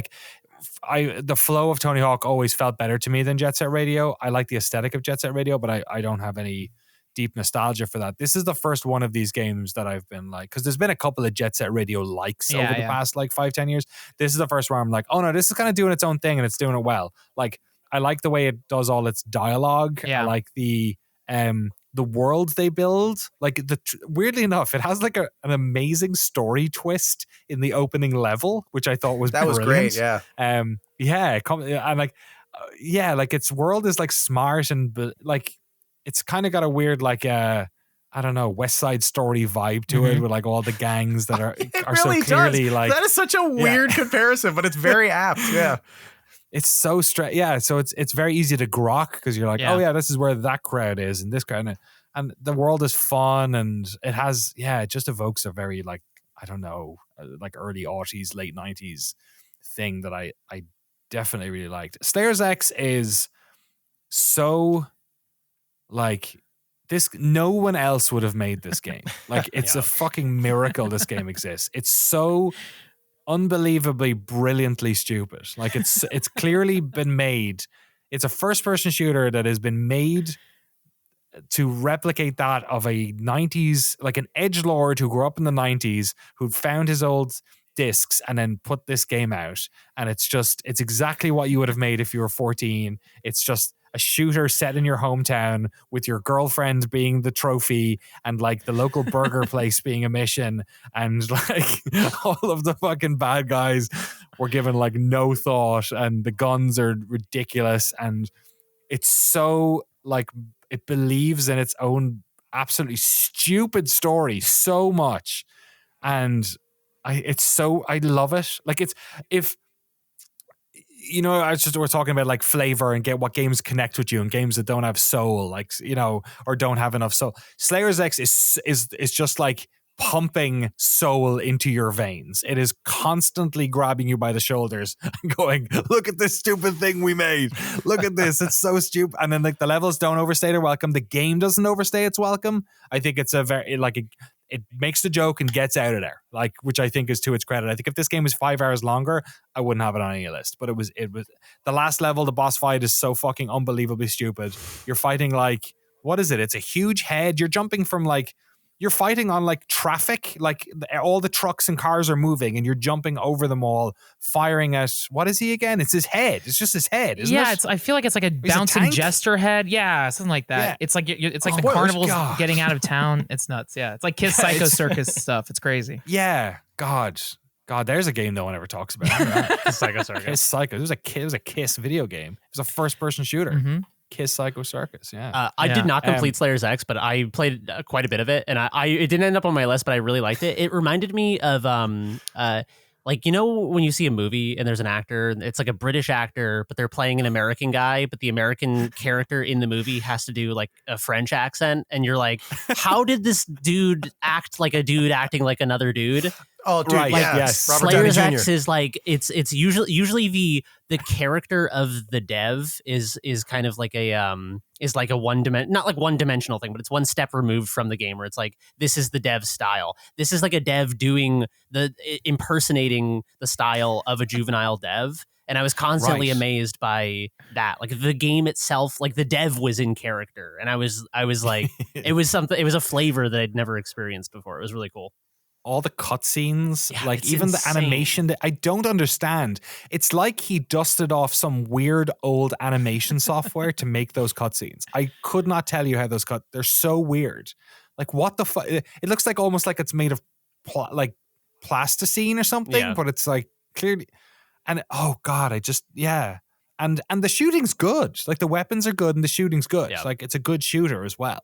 It's like a competent shooter, but it's trying to tell you it's bad the entire time, which is almost the antithesis of what most 90s shooters are. Even a lot of the like stuff that I like now, the sort of Raw Fury, or like the what's that? Why am I blanking? New Blood? New Blood, yes. Like the New Blood games, which are kind of like, they're a little bit like, you know, we're cool, but we're not thinking about it. But they are very like, look how cool this is. Like, this is dope. Like, look how like confident and assured our world is. And Slayer's X is almost the opposite, where it's like the kayfabe version of it is, oh, this game is rad, but the actual reality of what the game you're playing is intentionally, this is the doofiest, lamest shit you've ever seen. Yeah. Like it's the opposite. It's the tonal flip side of what all those fucking games are. But it's so like you're part of the joke the entire time. It's like, so what a weird line to walk, that you're both trying to tell the audience this is stupid and also please keep playing. Yeah, like I don't know. It's like dumbass New Blood is like the style of like it's like a guy who's bad at making games and he's like, I could work for New Blood. Like, let me make my New Blood game. You're right. Yeah, fuck, that's awesome. Maybe Slayer's X does make it on. It's not on my list, but I would understand. I think it's really, really clever and original. Let's put it in the sin bin with some of the other ones here. The sin bin. Jesse, we need to get one for you. We can't. We can't have Final 16. Fantasy was the one, no, wasn't it? Sorry, Final Fantasy goes in. Yeah, I can go right in the trash. We can put 16 up at least. Let me pause for 1 second. We got 1, 2, 3, 4, 5. We have 6 games that feel like they're maybe getting in. We'll see. We have Baldur's Gate 3 and Alan Wake 2. We have Dave the Diver, Homebody, Slayer's X, and Final Fantasy 16. Frank, what was the one you said? Bomb Rush Cyberfunk was the other one. That's what it was. So we'll let's put them there for now. We'll have a break for whatever, 5-10 minutes. Go to the bathroom. visit your priest, do whatever you need. Just like have a look at the games that are there. Have a look. Start to panic about the games that aren't on the list maybe yet, and maybe take aim at one of the ones that is. And we'll come back in a couple of minutes and continue. Does that sound all right? Yeah. Okay. We'll be back, folks. Stick around. Hello, friends, and welcome back to our first episode of Noclip's Game of the Year 2023. We're here with our list of top 10s. We're trying to get 10 games in this list. We've a couple of locks, maybe. Hey, before we start talking about games, is there anyone we want to thank? Well, mine and your Lord and Savior. Of course, yeah. I feel like I have this version of me on the podcast that's like religious. That's religious, really yeah. Or that's you're reverting back to school. I'm back in Catholicism. Exactly. No. Do you have someone you want to thank? Go right ahead. I'd like to thank Jesse for producing the podcast. Do you want to thank our Battle Pass tier patrons? Our Battle Pass holders, right? You're right. Yeah. I do. Well played. I do want to thank them. I have no one to thank. If I can find the document that I didn't have anywhere. Did we do all of last year's Game of the Year without thanking them? I think we did. I did. I think we got to the last episode and we were like, oh yeah. Do you like how I say we whenever it's like something whenever I it's don't a want to mistake. get personally in trouble for? Yeah. Share the load, man. Exactly, yeah. If anything good happens, it's me. Yeah. It's me. And if it's bad, it's all of us. Right. I almost opened up the Shift F1 podcast notes, which would have produced a very interesting, different set of people. While I'm doing that, while I'm looking that up, I forgot to put one of my games that will be a lock up on this list. I kind of backed up Frank on the Slayers X thing, although that also wasn't Frank's. So Slayers X seems to have just sort of manifested itself into the top 10. So we'll talk about that when it gets right down to it. Before I talk about my favorite game, though, I want to thank Battle Royale Games, Arno, Richard Matheson, James Brown, Jason Drury, Mark Rojas, Ryan Cobb, Tucker Morgan, Crimson Cyclist, Sven Huster, Tim Robinson, Forrest Brewitt, Darren Birmingham, Eric Hamilton Schneider, Cameron Lad, Alex Sharp, Alex Couchet, George Dakotas, Jacob Godserve, Tohir Tilyav, and of course Ryson. Thank you all so much. And anyone who signed up in the past 2 days when I haven't updated this document, if that happened, I'll get you on the next one. Thank you all so much for your incredible support. And thanks to all of our patrons for supporting this madness throughout 2023. Hope you're having a wonderful December. Happy holidays, New Year's, and all that. That's why we're pumping out these long-ass podcasts so you can enjoy them. Sorry, to circle back around to the game that I would definitely put forward, Blasphemous 2. Yeah. Oh, man. So, Blasphemous 2, I did not play the original Blasphemous. I didn't hear of the original Blasphemous. I never saw the original Blasphemous. So, somebody who calls himself a self-professed born-again Catholic on this podcast, you'd think I would have played the most religious game released in 2023. Blasphemous is what would you call it? It's a 2D... Castlevania or Metroidvania. Castlevania-like. That's a little bit of it's got a Bloodborne sort of aesthetic. Oh, not a Bloodborne aesthetic. It's got a Goyer aesthetic, right? It's like a real old-ass Spanish 16th century painting or whatever. It's got that like that real weird ass looking art style, and the tone of the game and the world it creates and all that sort of stuff is 100% in step with that. A lot of puzzles, a lot of combat, a lot of Metroidvania nonsense, right? Where you're just like figuring out new ways to get into areas and understanding mysteries on a deeper level that were in the world. Stuff that looked one way 1 hour in looks completely different 10 hours in. I absolutely adored it. I went back and played Blasphemous 1 to see how much of this was just, that was the original game too, and then 2 is actually just like the same as that. Blasphemous 2 is a like step up on Blasphemous 1.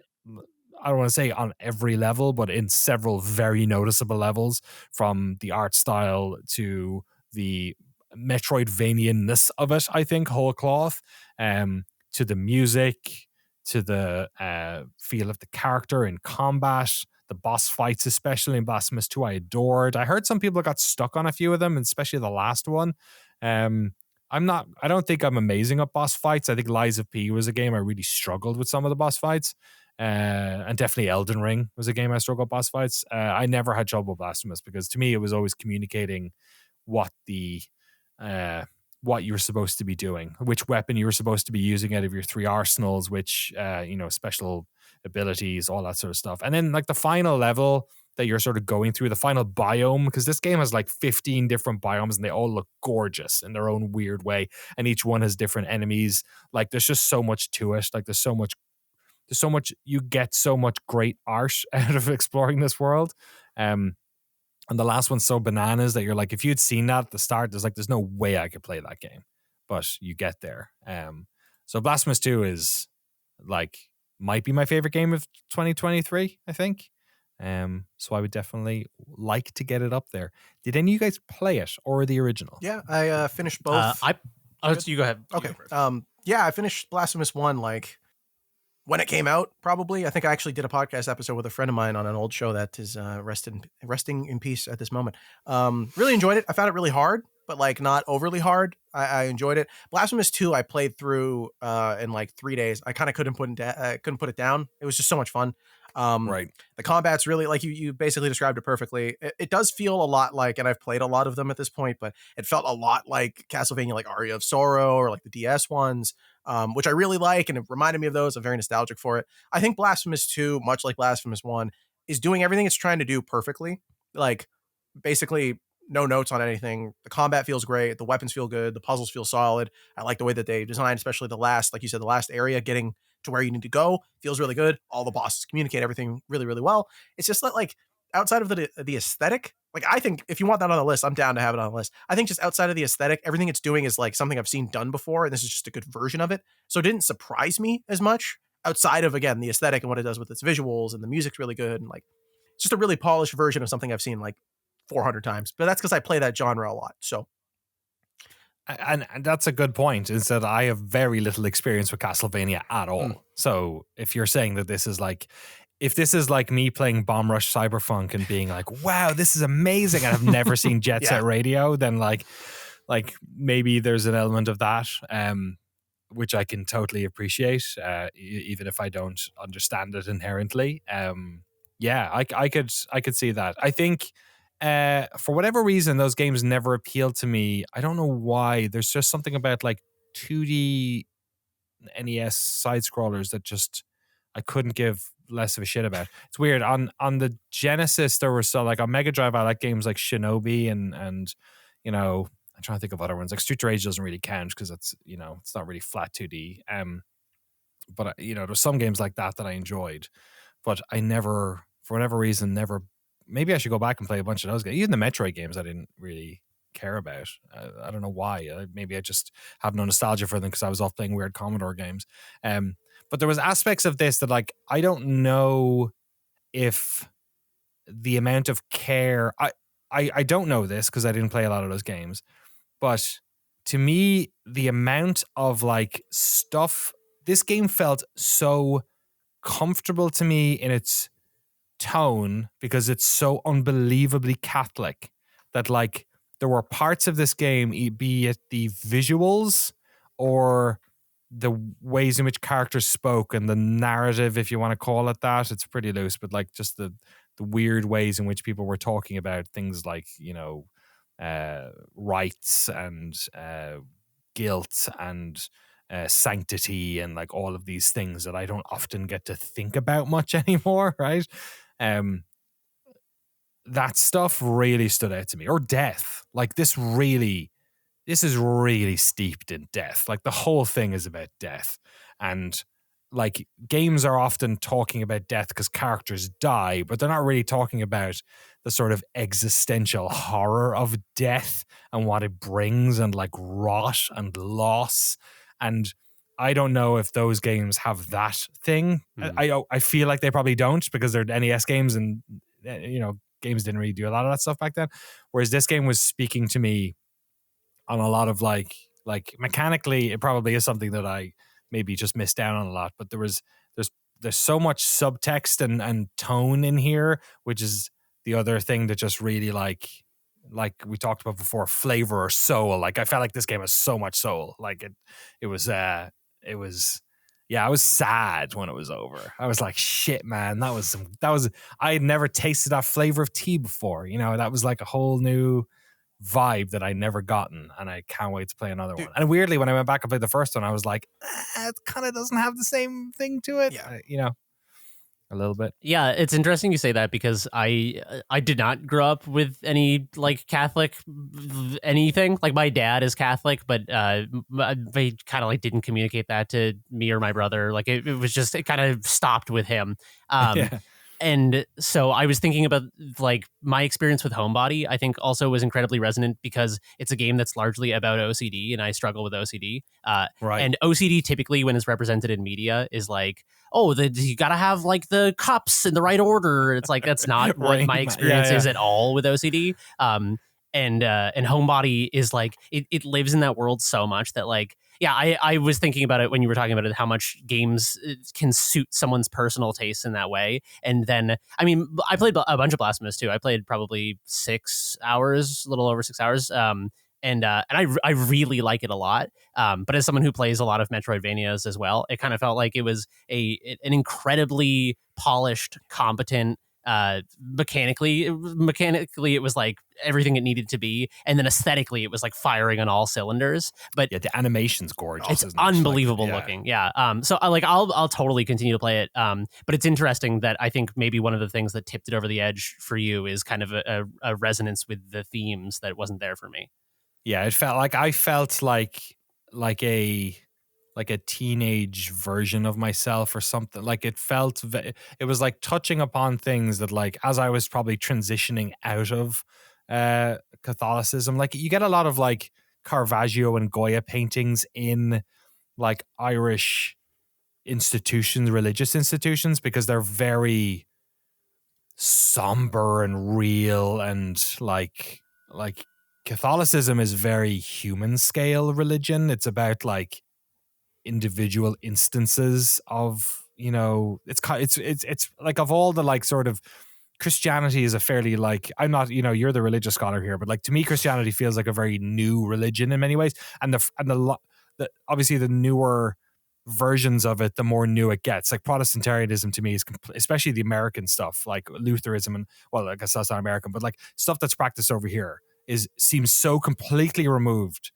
and from the type of Christianity that I was brought up with. And Catholicism to me has always felt like, I don't know, it kind of feels like it's got one hand in Judaism still, right? I mean, it literally does. It has half of its text in Judaism, but that it's like it's reaching back into this like very human scale, you know, individual, like the things that Catholic people or are fearful of are the same things that people were fearful of thousands of years ago. And I feel like when I went to school in a Lassallean school with all, you know, I would see these paintings of like, you know, the burial of Christ or whatever, or, you know, or Caravaggio, I think did the betrayal of Jesus in the courtyard or whatever. They're these very like realistic depictions of people, but they feel godly because they were always painted on huge fucking canvases. You know what I mean? You never saw them this size. You always saw them like big, you know, and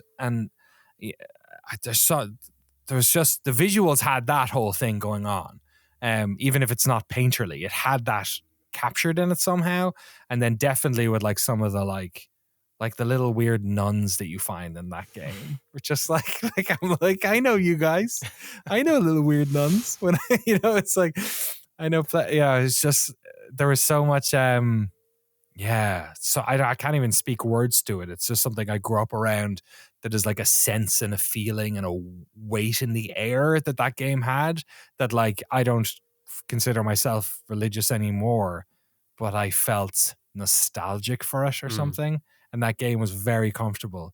And when it was gone, when the game was over, I was sad that I didn't get to have that comfortable feeling anymore. And like, what is religion if not comfort? You know, like, especially because I think Catholicism, because people who practice Catholicism largely are not particularly, I look at my Muslim friends who like live their religion every day, right? It's part of who they are. It's part of their identity. Like, Catholics go to mass so we don't go to hell, or so that out of fear of if we die, we'll see our family again in heaven, or when we die. You know what I mean? It's like a different thing. And I think yeah, this game did a really good job of capturing it. Nice.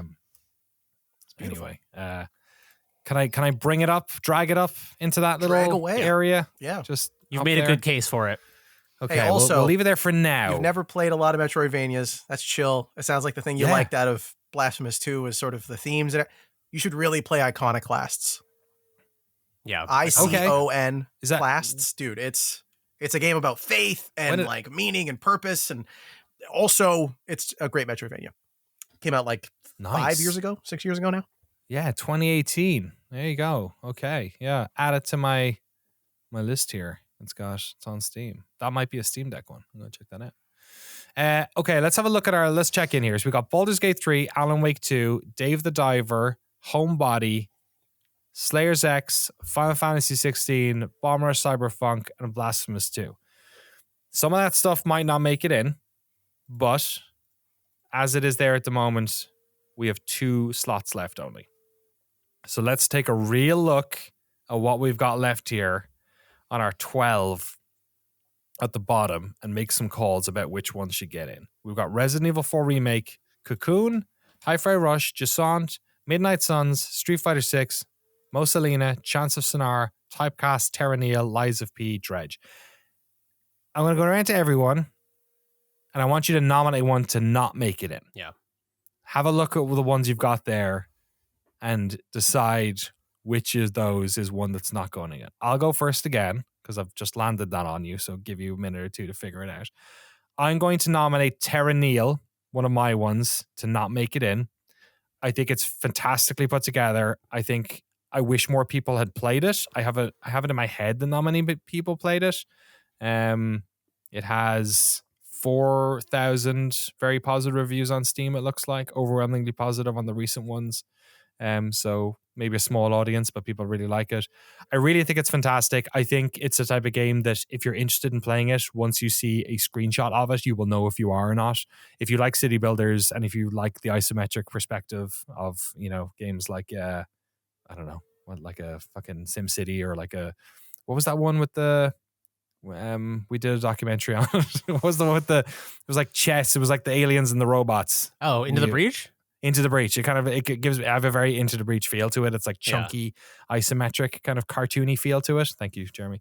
I think it's very, it's expertly put together. I think that Free Lives are very good at making video games. The themes of it are beautiful. It's all about trying to terraform a planet. Each of the 4 areas you're in completely flips the script on how you do it, similar to Into the Breach, where if you remember in Into the Breach, if you used a different set of robots, you almost have to completely deconstruct how you were playing the game. It was like you had 4 different chess pieces and suddenly you were like, oh shit, like none of the tactics that I've used with that previous crowd works on this. Terra Nil does it almost the exact same thing, but from like a city building puzzle perspective, where suddenly the way in which you terraform the world, the first phase is terraforming the land. The second phase is then building on that in a way, but like where you can build and how you can build is based on how you're impacting the world. And then the third phase of it is you basically have to like get a certain percentage of like flora, fauna, this, that, and the other. And then you have to get out of there. You have to get all of your buildings that you've put there to do all that. You have to get all that shit out again and up out of a rocket, and you leave the planet to really itself. Cool. Yeah, so it's really, it's just perfectly put together. Like it's one of these games that like they had an idea of what they were doing, they nailed it, and whether or not you enjoyed it or not is sort of mileage may vary. So Terra Nil, fantastic little game, mightn't be one of the top 10 games of the year, but I think it's really special. Nice. I got one that I can axe off the list, and I can praise it with one hand while criticizing with the other. Chants of Sennaar is it's such a unique game. I think it deserves praise for doing a mechanic that I've not seen anywhere else. It feels like you're learning like a half dozen languages in the course of 8 hours or so. And I've been passively kind of like in my spare time learning a little bit of Japanese over the last year, and this really like there's a feeling of learning. I've never been one for languages. Like I know ich spreche ein bisschen Deutsch, but like I'm not good at languages at all. Bitte. Yeah, and That's all I got. The feeling of like seeing, like playing a video game and seeing a piece of Japanese text on a sign and being able to read it, it makes my brain light up in such a way that it's such a unique feeling of satisfaction, because it's not only a skill that you've learned, but it's like applying that skill in a real world setting and feeling like you're like, I've grown as a person. I've built like a new tool into my brain. It's such a satisfying feeling. And Chants of Sennaar is like condensing the experience of that into such a tight, dense little package that you're getting that feeling constantly. Awesome. And because it's got so many languages, you pass into a new biome, and then there's a totally new language, and it'll be like you'll see a bit of an old language, and you're like, oh, I know that's the symbol for boat or whatever. So that must be the symbol for boat in this language. And so it's allowing you to like it has such a satisfying feeling of just connecting the dots in your brain. The reason it was not a total like shoe-in game of the year game for me is I'm not going to spoil anything about Chants of Sennaar, but I will say that there's a good ending and a bad ending. And the things that you need to, the bad ending is really bad, and the things that you need to do to get the good ending involves understanding the rules of every language to such an extent that it became unbelievably tedious. Right. And I think maybe if I played this entire game for 8 hours in one day, maybe it would have been fresh enough for me. But playing it over the course of 2 weeks, I did not feel like the game in the end game gave me the tools to like it. There was no reference book where I could pull up and be like, oh, this is how these are the grammatical rules. Like this one has like the verb at the end of the sentence. This one, if you're saying something is like, if you're negating something, it has to have the thing on both ends of the sentence. Right. It required you to go back and walk tediously through the world, talking to people again to relearn the rules. And so you were like cheated out of a satisfying ending, almost. 2/3 of the way through, this was one of my favorite games of the year, and then I like almost hated it by the end because of that. It like spoiled it right at the end. But I think it's such a special game, and I think play it, get the bad ending, and then go watch the good ending on YouTube. Like I swear to God, that's the best experience. Wow, it's amazing. But we can axe it, but it deserves praise. It really is. It is a special game. It's I would say, it's a flawed gem. All right, that's 2 very good games on our sacrificial altar here. Terra Nil from me, Chants of Sennaar from Jeremy. Jesse or Frank, who's putting their hand up first to kill one of their babies? I feel like you got a lot of babies here, Jesse. Dude, all my picks are babies. They're all perfect. They're all mine. I think it's so weird. I know I just said 16 should be up there. I think if this list is 10 games and everyone's really stuck on theirs, I think 16 has to come down, unfortunately. Oh, yeah? Oh, man. I love Final Fantasy 16. I have to preface this by saying the way that game represents slavery is really bad.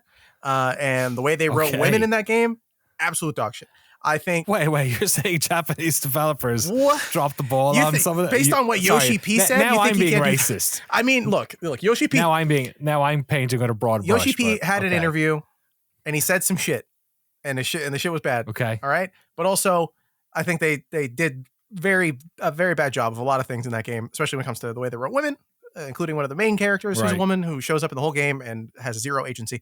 And the way they represent their slavery stuff and the way it gets sidelined is very disappointing.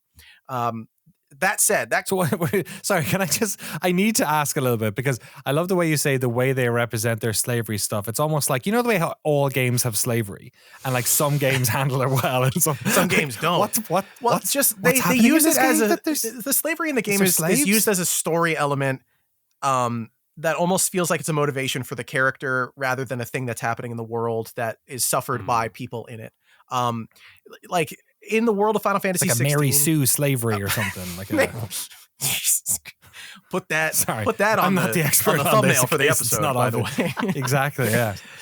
Oh my God. It's just the characters in the game who are made to be slaves have like magical powers, and they have a like almost legitimately good reason for it that's revealed after you play 80 hours of the game and you read a side quest note in some room in the middle of nowhere.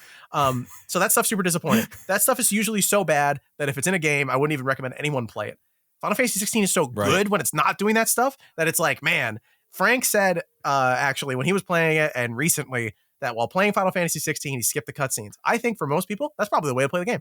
I'm big into the melodrama that they've represented here. I think I love the world, the way it's presented. for the most part. I think like the characters are really interesting. I think it has this feature that's sort of like when you're watching something on Amazon Prime and you hit pause, it's like, these are the actors that are in the show on the screen right now. Yeah. It has that in the game, an active time lore. So if you're in a cutscene, you can pause it and it'll tell you, this is who that person is. This is what that concept is. Oh, that's and cool. It's like a really useful mechanic for somebody who doesn't play, an 80-hour RPG from Monday to Friday. You actually like have a life and do things like, and that stuff makes it really easy to get into the world and to be engaged. And I actually found myself really enjoying the depth and the texture that they apply to so many things, not just with their lore entries and with their notes, but also with the side quests, which people found really boring, rightfully so. They kind of are. But if you play them through to the end and you see the way that the arc's complete, you get something out of it. Like there's one you do really early on for a woman who works in the base who's trying to grow apples, because you're in this part of the world where nothing can grow. It's a dying land. You finally got Earth and you can grow something. And it's these people who have had to abandon their lives to escape the captivity. Every time I talk about this game, I start talking about it all flowery. And you help her grow these apples, and that feels like the most boring thing I could possibly imagine. Go get me apple seeds. Like that's one of the first side quests you do. It's so stupid. And then, bro, I was straight up crying the way that shit ends. Like it's just so well done. And in the same way that I found myself, Jesse, you're just a nice person. You're just if it's not a granny who's a lonely space granny, Just like helping some people. old lady who can't I love helping fucking- people with her apple seeds. Yeah, you're just like a helpful, like nice young man. Oh, that's me. I help old grandson. ladies cross the street, Yeah. especially if I get XP for doing it. Right. Yeah. But I don't know, man. There's so much of that game. And then outside of that stuff that's like side, beautiful story stuff, dude, when you fight bosses in that game, it is the coolest thing on planet Earth. That game has two of the best boss fights in video games, period. End of the sentence. They're so sick. I don't even want to describe them because they're so amazing. If you've seen anything of the game, you've probably seen like the idea of them, but they're just so good. They're so well executed. The button prompts are good, which sounds like a dumb sentence, but like they are really good. It has one of the best video game punches in all of video games. It also has the coolest like main side character, Sidolphus, voiced by Ralph Innes. He has the coolest voice. He's the coolest guy. He lights a cigarette by making magical lightning appear. He is the coolest guy I've ever seen on a screen for a video game. Why do I feel like it's about to get back on the list? It's like, I'm trying, like I he's really want it convincing on the himself. list. I really want it on the list. The thing is, if there's only 10 spots, I know you guys do not even give a shit about this game. Yeah. Like I'm cool taking it off because I Yeah. get that you like it's not a 1 of 4 thing, and there's a lot of crossover with a lot of games with myself and you guys. So I don't want to take up a spot that's completely selfish. But I think this game is my game of the year. Only by a little bit, but by enough that it's like, I don't know, man. There's sequences that happen at the end of Final Fantasy XVI, a game that goes from being a game about trying to liberate slaves to a game about murdering God, as all Final Fantasy games do, that had me so emotional. I think about the singular frame that appears so many times randomly in random moments in my life that this game is going to be stuck in my brain, and that moment will die with me. It was so beautiful. Right, if you're saying that it's going to be your game of the, is it your game? It's my game of the year. Then it I has don't to be know on the how list. you But can it's- catch. Yeah, Yeah, I it don't know has to how be. you. It's 1 of 4. Don't think about this as like it doesn't. It's not. But by there's so many committee, other right? games that I So- really like is the thing. Like I really think Homebody should be on the list. I really like, there's so many other ones where I think you're not litigating against Homebody. Yeah. You're litigating against Cocoon, Hi-Fi know. Rush, Jusant, Midnight Suns, and Street Fighter 6. Now, I like Hi-Fi Rush and Cocoon, but I don't think they have the 2 of the best boss fights in the history of gaming. And you know what I mean? that's true. Like, I think this list also is like I feel like it's almost there's like a weighted average. I don't know if that's the right term, but I feel like everyone's favorite game is weighted heavier than sort of like the committee where we decide the rest of it. Like I feel like if everyone has a number 1 game, then there's a pretty strong case to be made to have those 4 games on the list. You know what I mean? Yeah, that's fair. and Matt, what would yours have been, Jeremy? Maybe Alan Wake. Alan Wake. I don't know. Homebody is so good and it needs a champion. I mean, Homebody is like the one of those 2. It's right. Yeah, it's Homebody. Yeah. I would pick Homebody probably because it has like 300 reviews on Steam, and the way I feel about it is that it deserves to be talked about as one of the best survival horror games ever. So yours made. would be Homebody. Mine would be Blasphemous 2. Frank, what would yours be? what's my favorite game of the year was Resident Evil 4 Remake, but it's also like it's a remake. It's heightening something that was already incredible 20 years ago. Slayer's X or Bomb Rush. Man, maybe Slayer's X just for how unabashedly original and funny it is. It is an incredibly frank game as well. Like, that is a you game. Like Bomb Rush rules, but it's also like, all right, let's just do a new Jet Set. Whereas Slayer's X, yeah, and it's the game. I feel like it's the games that like Jeremy is going to be talking about Homebody in like 4 or 5 years, right? To use your viewfinder thing again. Like, that's. I think with me, Resident Evil 4 Remake, it's whenever there's a new Resident Evil game, it's going to be on the list because it's just it's Resident. I'm speaking more of the franchise histories, whereas like Bomb Rush and Slayer's X are throwback to like 90s games, but done in such an incredibly original and fresh way.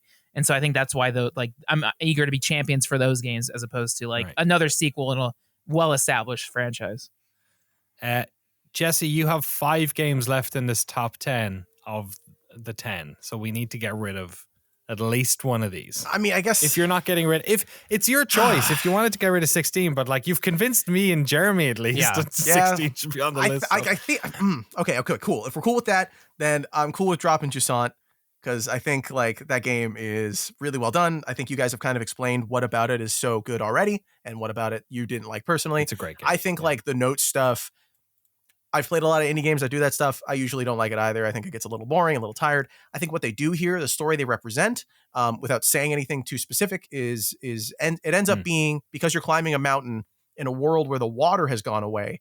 It is a story about how many times the world ends, and like to me, that's like I've never seen a story about that. Usually, it's about like how did it end the one time. This is like how to what degree is the world ending something worth doing something about, and how many times do we get to that point?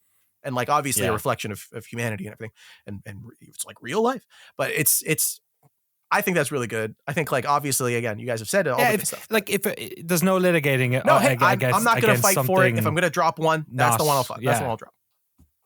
But I'm totally with you. I really like the story is smart, like as it sort of unveils those layers to it, and it thematically works completely with the like geography of the world. Like it's super unique in that respect. And I'm glad it resonated. I kind of wish it resonated more with me. Right, that's kind of like you can't litigate that stuff. It either works or it doesn't. I'm with you. I think it's funny, like Jusant, Chants of Sennaar, and Terra Nil are all games that all three of us really liked. Yeah. But it's like we're down to the top 10, so it's I guess that's why it's like that. But yeah, Jusant, I feel like all three of those games are also games that people probably skipped, so they should go back and check those ones out. Okay, we have. Do you want to have a little look at the top ones, and we'll just make sure that we're feeling good about the ones up here, because it is getting hard now at the bottom side. So we have, let's go through them all. Baldur's Gate 3. Does anyone have any objections? Speak now or forever hold your peace. It's got to be on Keep there. Keep it. It's so good.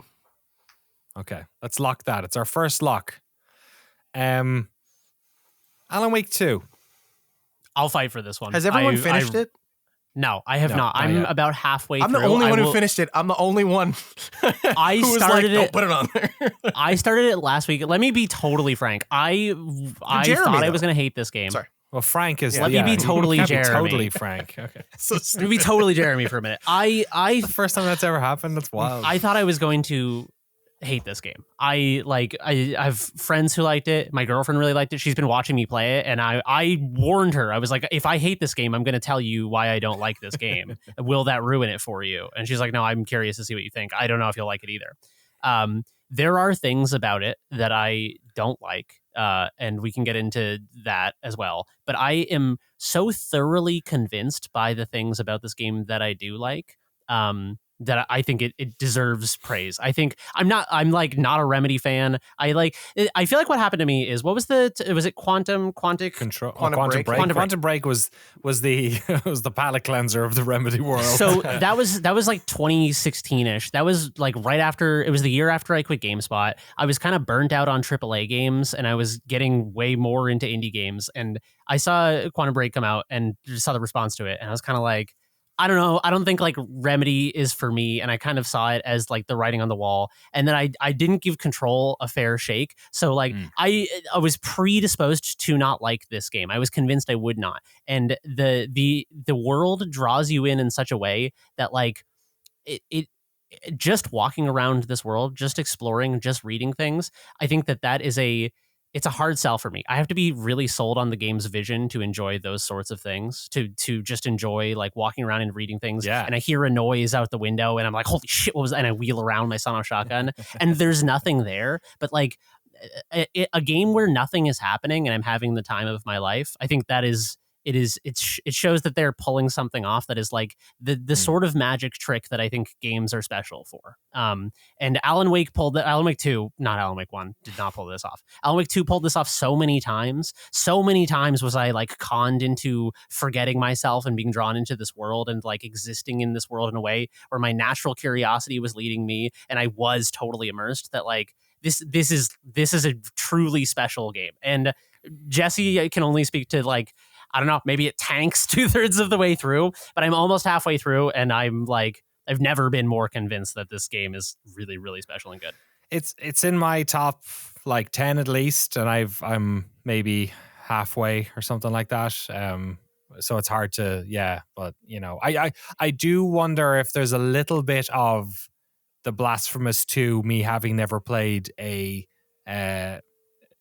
Castlevania game with you didn't play Control, so you didn't know what they were doing these days, like, because this is very Control. I played like, at the very beginning of Control, and I kind of, because I was predisposed to, like I said, like the beginning of Control is you're walking around and reading and talking to people and stuff. It's super linear at the start. And because I wasn't sold on the vision, I was kind of like, I don't know if I want to like spend, you know. But you've not played Control. No, like, you've only no. played the intro, right? Exactly. So there's the Control. Alan Wake 2 and Control are very different games. Like they true, but I guess what I'm putting across here is saying that like if the last Remedy game you played was Quantum Break, and then you played this, like your expectations coming into this wouldn't necessarily only be off in terms of quality, but also just in terms of the games they make, because Quantum Break was the most linear and the least well-written thing they had ever done by a fucking country mile, and Control ups the ante for like 10 hours. Like it constantly gets better and better. By the end of it,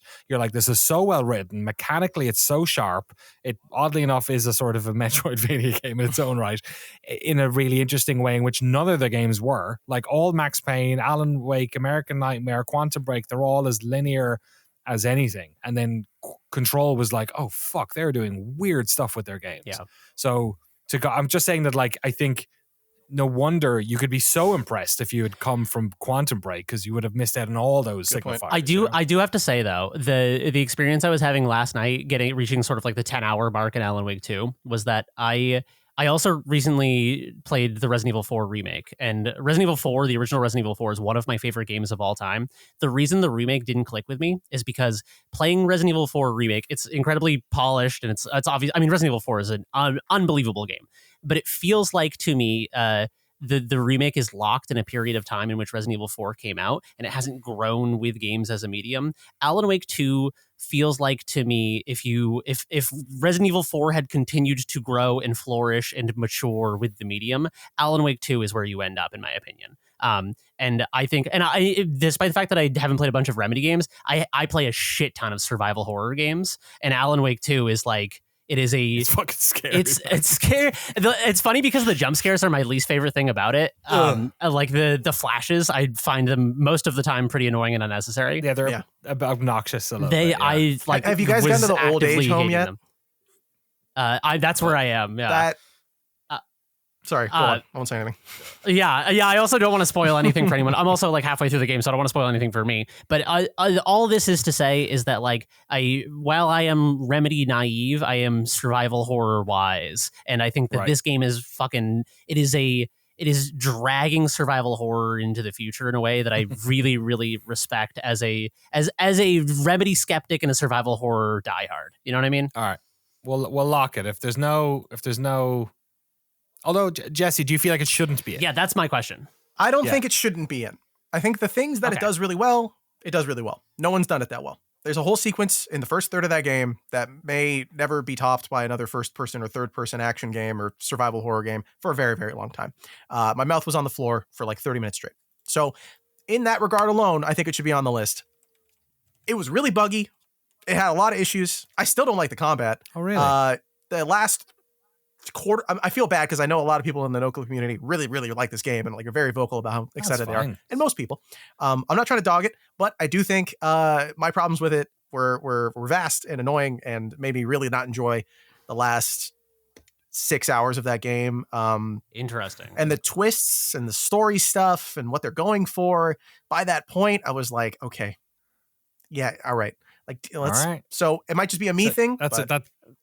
That's my concern. Is that my concern is that I'm in the honeymoon period of the game. You're exactly at the point where I was like, this is so super cool, and now I'm like, I don't know. Okay, cool. I will say that the Alan Wake portions, in my opinion, are the weakest portions of the game. I love Saga stuff. Yeah. The problem with Alan stuff, and I won't wax poetic about this because I know we're trying to get to the other games. But the only thing I wanted to say is that like the Alan stuff does that thing that I don't like, where it's like dream sequences, just like I'm in a hallway and now I'm in the woods and now I'm in a tunnel, and it's like when someone tells you a story about a dream and they're like, yeah, and it was on a plane and we were eating mushrooms and Shaquille O'Neal was there. You're like, I don't care. This has no bearing on anything.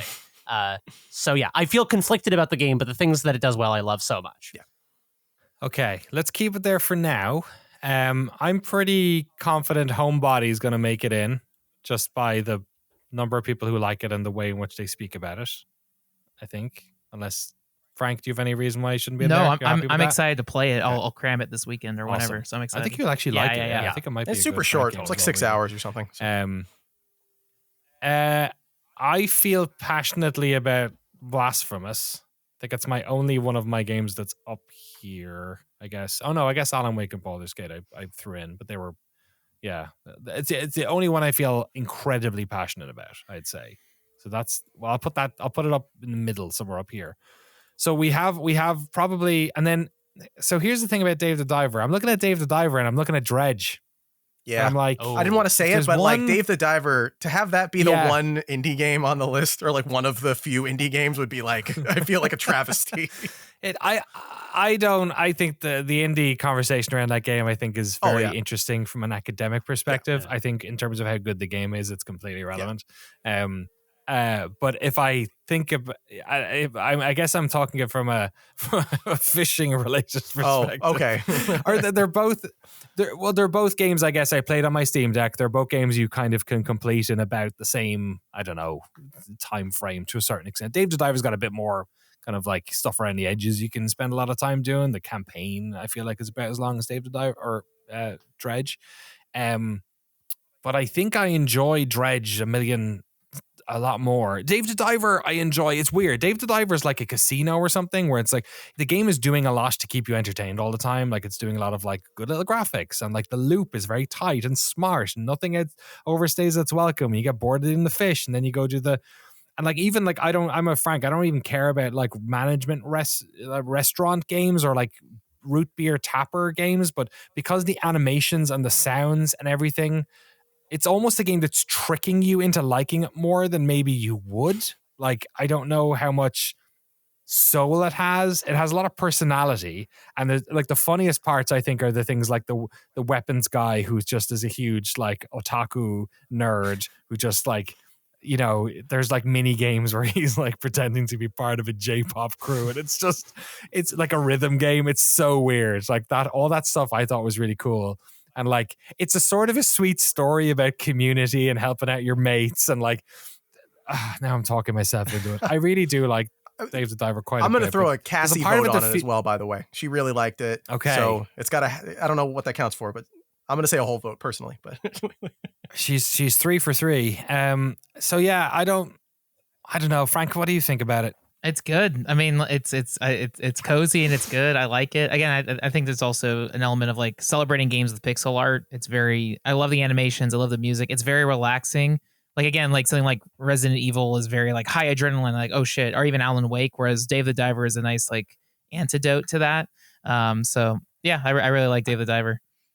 I really like, from a gameplay perspective, it is doing a lot of interesting things. Like the whole loop of the game is that you have to go in the water, collect a bunch of fish and then sell them at your sushi restaurant that night.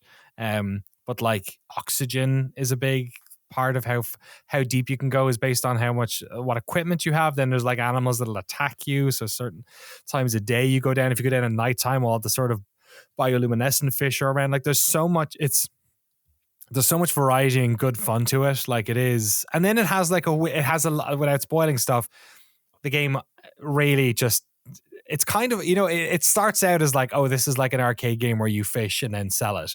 And then it turns into like, almost like a Yakuza game. It's where you're like doing all these missions for this crazy vast array of different folks and in ways that are like you really weren't expecting. Oh God. Sounds like you want it on there. I guess, am I the only one to play Dredge? No, I was the one Dredge. that like called it out. Like when we got keys super early, I was like the Dredge in the group chat. Yeah, I was like, Patient we need Zero. to check out Dredge. We gotta play this game. And you guys are like, what? Does Dredge get in? Yeah, we can have 2 fishing games. That is true. We can. It's the one restriction we allow ourselves. That's our one rule. Exactly. How do you guys feel about Dredge then? Like when I played it, Cassie came over. She saw me playing it. She said, "That looks like a lot of fun." And then she went away. And then 2 days later, I was still playing it. She came over. "Are you still having fun?" And I was like, "This is probably a really good demo." Because the game starts off in this really cool way. The loop, it's just small enough and also just big enough to feel like it's endless, to feel like the ocean is super vast, to feel like the amount of things you're going to be doing and interacting with, the amount of side quests and characters you're going to be finding is almost as vast as Dave the Diver is going to be. The early Dredge feels like, from what I've seen of her playing it and gameplay clips and you guys playing it on Noclip Crew, is that it starts in the same way where tons of stuff happens, tons of new stuff, and you're intrigued by how new it is all the time. And then Dredge kind of hits the point where it's introduced you to all these things and it wants you to get really good at the loop. And it wants you to understand how the mechanics work. And it wants you to get really good at that. And it keeps introducing more of its world and getting you to buy into it. But by the end of it, I was like, I just want this to be over, especially by like the point that you're sort of not doing so much world learning. You're kind of just like solving a puzzle that requires you to collect a certain amount of a certain type of thing like that for me. I was like, this started off really, really good, like really good. And then it didn't get bad. It just got like rote almost. Yeah, I can see the argument where, because everything it's doing, it does really well. I feel like the art style is great. Yeah. The tugboat, like the feel of upgrading your boat, the interesting thing of like, oh, you get hit on that side and it damages whatever you put. Yeah, that's really cool. On that part of your boat. Like there's the types of fish you're getting, the different ways you have to hunt. Like there's a lot of like good like learned mystery in this game of like, if you go at nighttime, you get all the weird stuff happens, and like the way the sanity meter works. Like there's so much really good stuff. And then I think you're right. I think almost like, and this is probably to its credit, and maybe, when you're producing it with a small indie team, you sort of have to pick your battles, but it definitely plateaus in terms of introducing things in a way that does feel a bit like, oh, I wish it was doing a little bit more. And like the sort of the broad quest that then finishes the game. I think I don't care when things have like lukewarm endings. Like I don't care that Game of Thrones had a bad ending, because I enjoyed the whole show, so it doesn't ruin it for me. I know a lot of people with Dredge were like, "Oh, that was the ending." You know what I mean? The ending was a little bit of I didn't care, because I was like, "Oh, that was cool, great, game's over." But I do feel like the quest to get to the end felt very perfunctory. Like you said, like if you said it was a good demo, I definitely wanted to play more than that. But I can see where you're coming from in that, like the sort of core mechanics of the game were a lot of fun and the biomes were cool, but it didn't quite have the maybe depth continuously until the end. It kind of did. You kind of saw a lot of it halfway through, and then you just did it all, kind of thing. Yeah, I agree. Yeah, you saw yeah. I felt the same way. I felt like Dredge to me had the leg up on Dave the Diver in atmosphere. I also played way more Dredge. I scratched the surface on Dave the Diver. So if it ends up on this list, I'll play way more of it. But Dredge to me had such good atmosphere and like world building, and I preferred the art style, even though obviously Dave the Diver's pixel art is bombastic and fun and really, really well done. I agree with everything you just said. Yeah. I agree. Tonally, art style, all that sort of stuff. Loved, way preferred it and really liked it a lot. But I do think Dredge, where it outstays its welcome for me mechanically. I thought I just was kind of saw what there was to see, and I was like, I'm going to meet more characters. There's going to be more fish. I'm kind of done with this game, and I didn't finish it. Whereas Dave the Diver has this kind of, again, I have not played a ton of it, but it reminds me of like old PopCap games, like Insane Aquarium and stuff, where it's constantly throwing like so many weird angles at you, and it's so over the top that it feels like it's, even though it seems on paper like it's less my cup of tea, I think it is the thing that has more staying power, ironically. It's so funny, right? Because like I was mentioning that stuff as a negative because I felt like the game was like Skinner boxing. Yeah, you know what I mean? Like it's tricking me into liking it more. Like Dave the Diver, and then when you think about the whole, you know, I already sort of poo-pooed what Jesse was saying earlier about like its indiness doesn't really matter, but I guess I'll contradict myself and say that when you know it's a game that was made at Nexon, then you're instantly thinking like, oh, did they just like, are they Skinner boxing me? Is that what's happening here? Like. Maybe. Hey, sometimes you want to be a pigeon in a box with a button. Sometimes that's all you want. You exactly, know? Right? So it's, in a way, Dredge is like, I really enjoy the honesty of it. And like, you're right, it has more tone to it. I vibe with the tone more. I really liked, like, the world felt very believable and like morose in a very understandable way. There was a deep threat. Like the water felt scary for a large part of that game, which I really liked. And in Dave the Diver, that sort of, once you're like 3 or 4 hours in, I feel like you've kind of reached a lot of what the scary stuff is, kind of, or at least stuff that was very scary becomes very normal at a certain stage in that game. So it's hard, man. It's really hard. They are like, oh, I don't know. I really don't know if I had to pick between the two of those. Let's have a look at. Is there any other ones? Is there any other ones people would? Because I don't know if Dave goes in at all then. Damn. If I'm feeling this way about it. I don't know. I guess you were the shot caller. Frank, what do you think about... Yeah. Frank, if you were to kill one of your other ones, so you've got Resi 4, do you feel like Resi 4 remake is not getting in then? Is that what it feels like? If I don't know. Like I loved it, but if no one else beat it, I don't know. I can celebrate on my. I don't know how to. Dude, I loved it. I'm with you on Resi 4 being awesome. Yeah. I played through the whole remake. I thought it was great. One bonus thing that blew me away was I never played the Ada Wong Separate Ways thing, and then like on the, I think that was like a PS2 exclusive DLC, so I never played it. So what's rad about Resident Evil 4 Remake, they added that as a DLC, and that's like a bonus, like 6 to 8 hour like Resident Evil campaign. It's awesome. Like Ada Wong is amazing. Like the character, everything about her.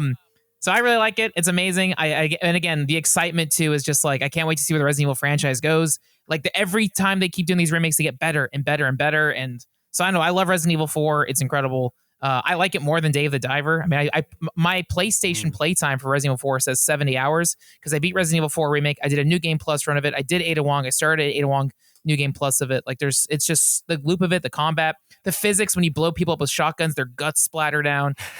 It's awesome. So I love Resident Evil 4 more than Dave the Diver. Do you love it more than Bomb Rush and Slayer's X?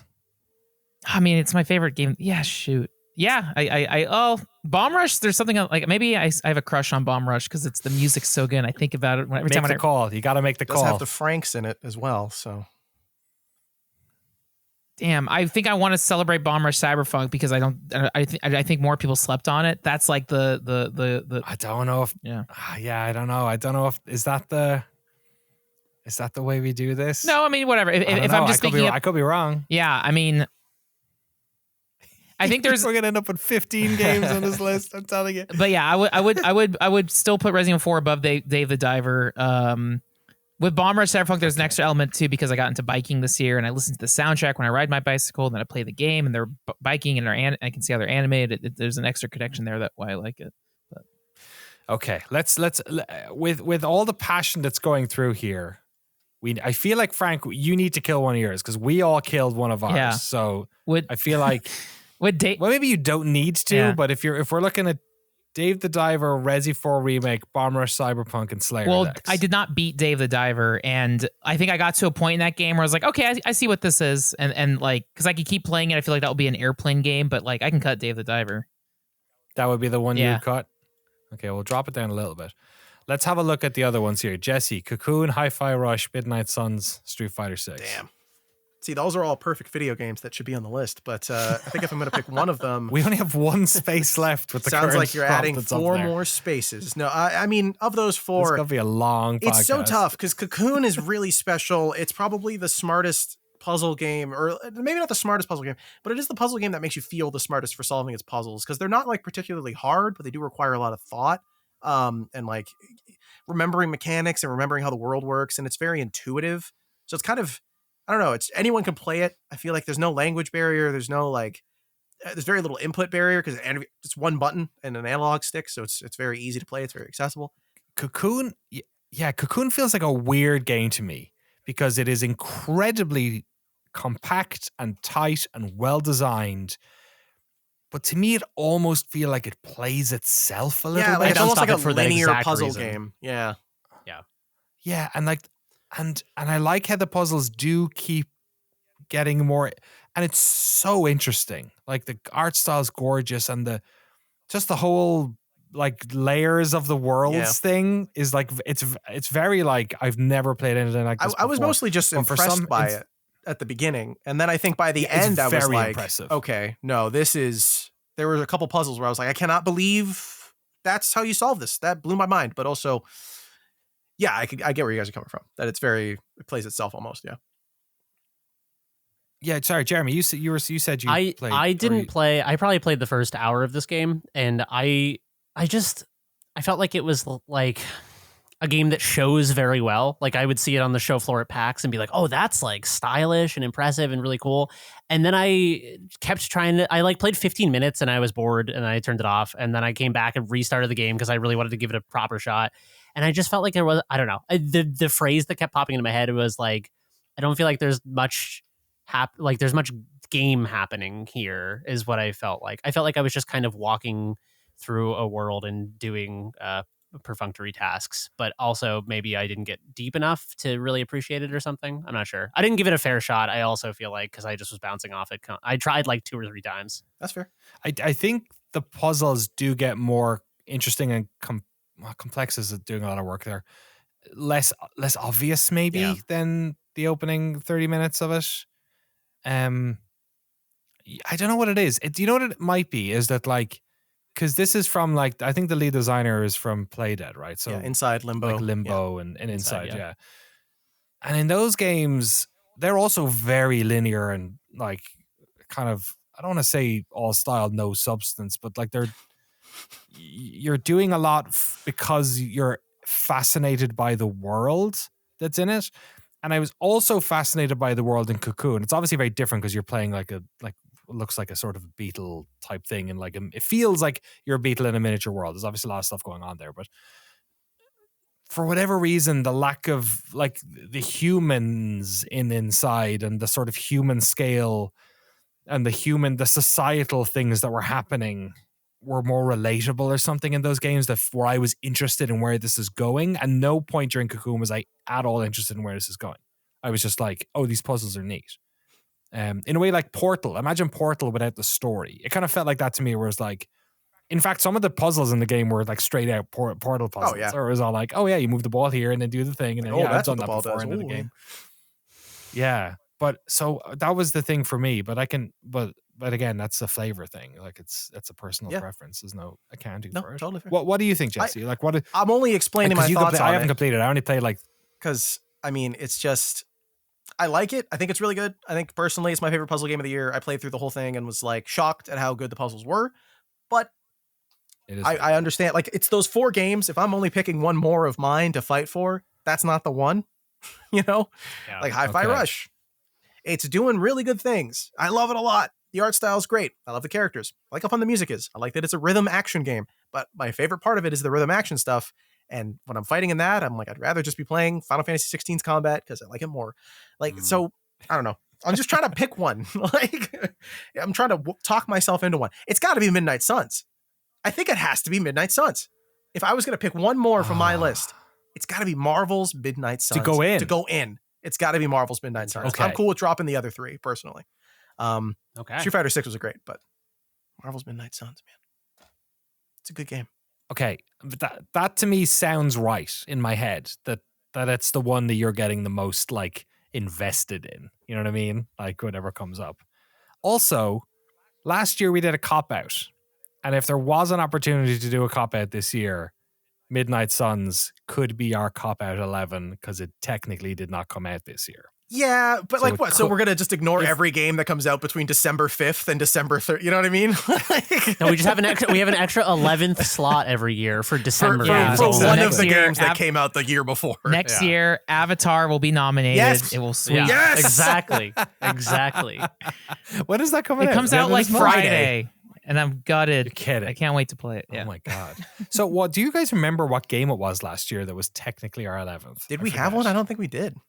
We did. There was 11 games, and I Oh. think it might have been one that I was. Was it pulling just for. Monkey Island? Because I think that was the only one that you I got the think chance it to play. was. Yeah. I think it was, and I think I felt bad in the same way that Jesse was saying he didn't want to put forward. I think it was Jusant or something because it was like one that he really liked. I felt that way about Monkey Island last year, where I was like, I was the only one who played it. A lot of this has got to do with nostalgia. Return to Monkey Island was it 2022, feels wasn't it? Yeah, Yeah. it was. Yeah. So Well, that's- sorry. So Yeah. yeah. Well, no. That's why it got in. It wasn't because it was a game that didn't come out that year. It That was your 11th, right? Okay. for a different Sorry. reason. It was Yeah. yeah. We just copped out on it because it was that and something else. We couldn't decide what should make it is. We did that. Okay.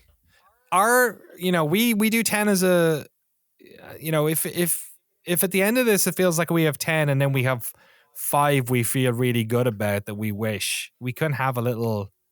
Maybe, let's just see where this ends up. I think at the end of this, we all need to just feel like we need to feel good about it. Everyone needs to feel good about it. So that's why we'll keep it malleable. So Midnight Suns to me is a game that I almost hope gets on this list because I need to play it because everyone has been saying play this game and I love Firaxis and I feel bad that this was the game that didn't do well and then Jake Solomon left and I think they had to axe a bunch of people as well. I don't know. I kind of want to give it its dues. So anyway, for the moment we'll have it there. So Cocoon, Hi-Fi Rush, Street Fighter 6, we're gonna get that one out maybe. Yeah. What do you feel about it, Jesse? What do you give it a shout out at the very least? Fighting games were not my thing. Like 5 years ago, I barely played any of them, and the ones that I did play were mostly just like stupid Dragon Ball Z, Budokai Tenkaichi. Like not good games, but I liked playing them because cool things happened on the screen. I started playing Dragon Ball Fighters. That was the one I really got into because it was like, again, cool things happen and you can get good at it. And then this year, I don't know. I didn't even remotely care about Street Fighter 6 at all until I saw Lil Wayne was doing the advertising for it. And I saw the clips and I was like, oh, this is cool. Now I really want to play Street Fighter. I wish that was a lie, by the way. But I saw it and I was like, oh, DJ seems like a lot of fun. I bet I would have a lot of fun playing that character. And then I started playing it and I was really, really, really bad at Street Fighter. I think I placed like silver in ranked, which is disappointing for me as a gamer of 27, 28 years, however old I am. Right out of the womb, baby, started playing games. This one, I don't know. I played 300 hours of this. I made connections with friends that I haven't talked to in years. We connected over the internet. One of them has played Street Fighter professionally for the last like 20 years. He's played against Japanese players. Wow. He was like top 4, top 5 at a bunch of really, not Evo, but like pretty big tournaments for what they were. He plays it seriously. We started playing together. I got like a million times better. He was a great coach. We flew all the way to Alberta just to finally meet up with him in person because he came from the UK. He moved here about 2 years ago. So I was like, we got to go meet him. Nice. We're going to go play Street Fighter. And we went there for 2 days. We played Street Fighter and we played King of Fighters. And like, I have a very emotional connection to this game, but I also think it's just really, really good. Like, I think the animations are really well done. I think the amount of options you have for each of the characters is really good. I think most people will say there's a lot of broken mechanics. There's a lot of stuff like the drive impact is really broken. I think drive reversals are really broken.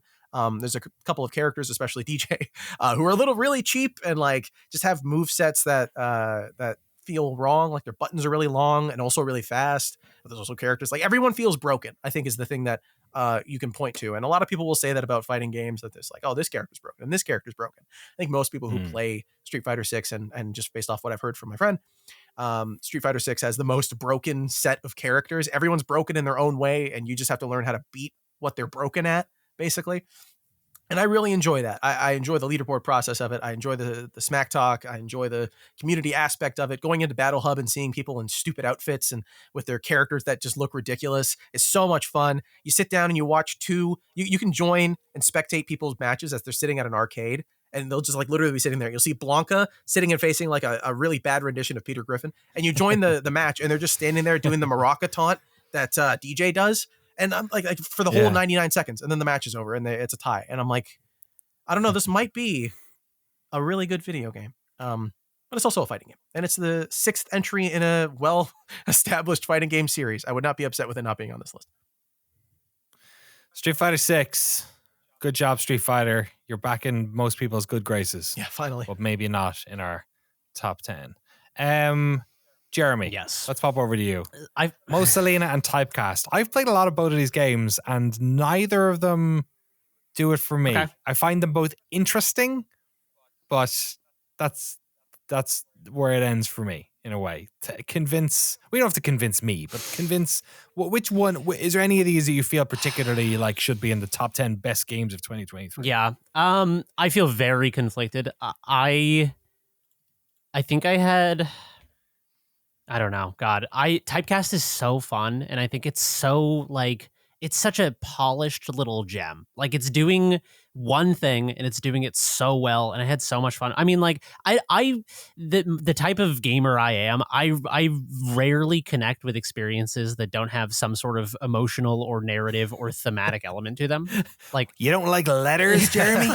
Well, that's the other thing, is like, I feel like Typecast deserves praise because it's fighting an uphill battle. I think a typing game is such a hard sell, and this is not a typing game. I think that's the marketing hook here that is difficult to get over. Is people think it's like, oh, I'm gonna have to type in like the quick brown fox jumped over the lazy dog, whatever the fuck it is, and it's not that game at all. It's transforming your keyboard into a gamepad, and it's so much fun. And like, I can't remember the last time I got invested in a leaderboard. Like, the last time that every time I log into the game, I check to see if I'm still, top 13 or whatever.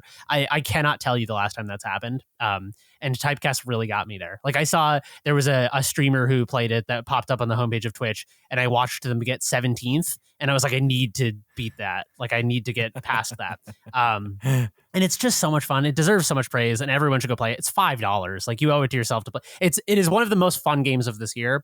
But in terms of like things that I think deserve Game of the Year top 10 praise, I think Mosa Lina takes it for me. So I will axe Typecast, even though I really, really love it and it hurts me to do so. Everyone go play Typecast. It's an unbelievably underrated gem of this year. Best arcade game of the year. No question. It's the best arcade game of the year. That's like the honorary. If I know we do superlatives for the games down the road, that's like the superlative I'm throwing as I push it aside. Mosa Lina, on the other hand, I think is like, it's so clever that I'm pissed I didn't come up with the idea for it. It's like, so I've explained it on the podcast, but I'll just give the 2-sentence explanation. It's basically like these one-off sort of platformer levels, and you have a gun that shoots different utility ammo, and it randomizes which type of ammo you get. It's so funny when you say it out loud, what this game is. Insane. It is so weird. Yeah. So all you have to do is collect all these floating fruits on the level, and then the portal opens, and you jump in the portal, and the level ends. The game serves you 9 of those puzzle levels, and it randomizes which types of ammo those 3 will select from. So it's kind of this, it's not procedurally generated, but it is kind of endlessly generating different types of experiences, because even though you might see the same level twice, you'll have like, this time you have like the fish, the mushroom, and the blocks. The reason I think this game is so brilliant is what I said earlier, is that immersive sims often fall into this kind of lock and key mechanism, where even something as ambitious as Prey, where it's like you can turn into any object, ends up in a very kind of binary lock and key scenario, where it's like the only time you're going to turn in, you find the one thing it's good for. Exactly. Like you can turn into a mug. That's so cool. But then the only time you're going to use it is when you see a mug sized slot. You know what I mean?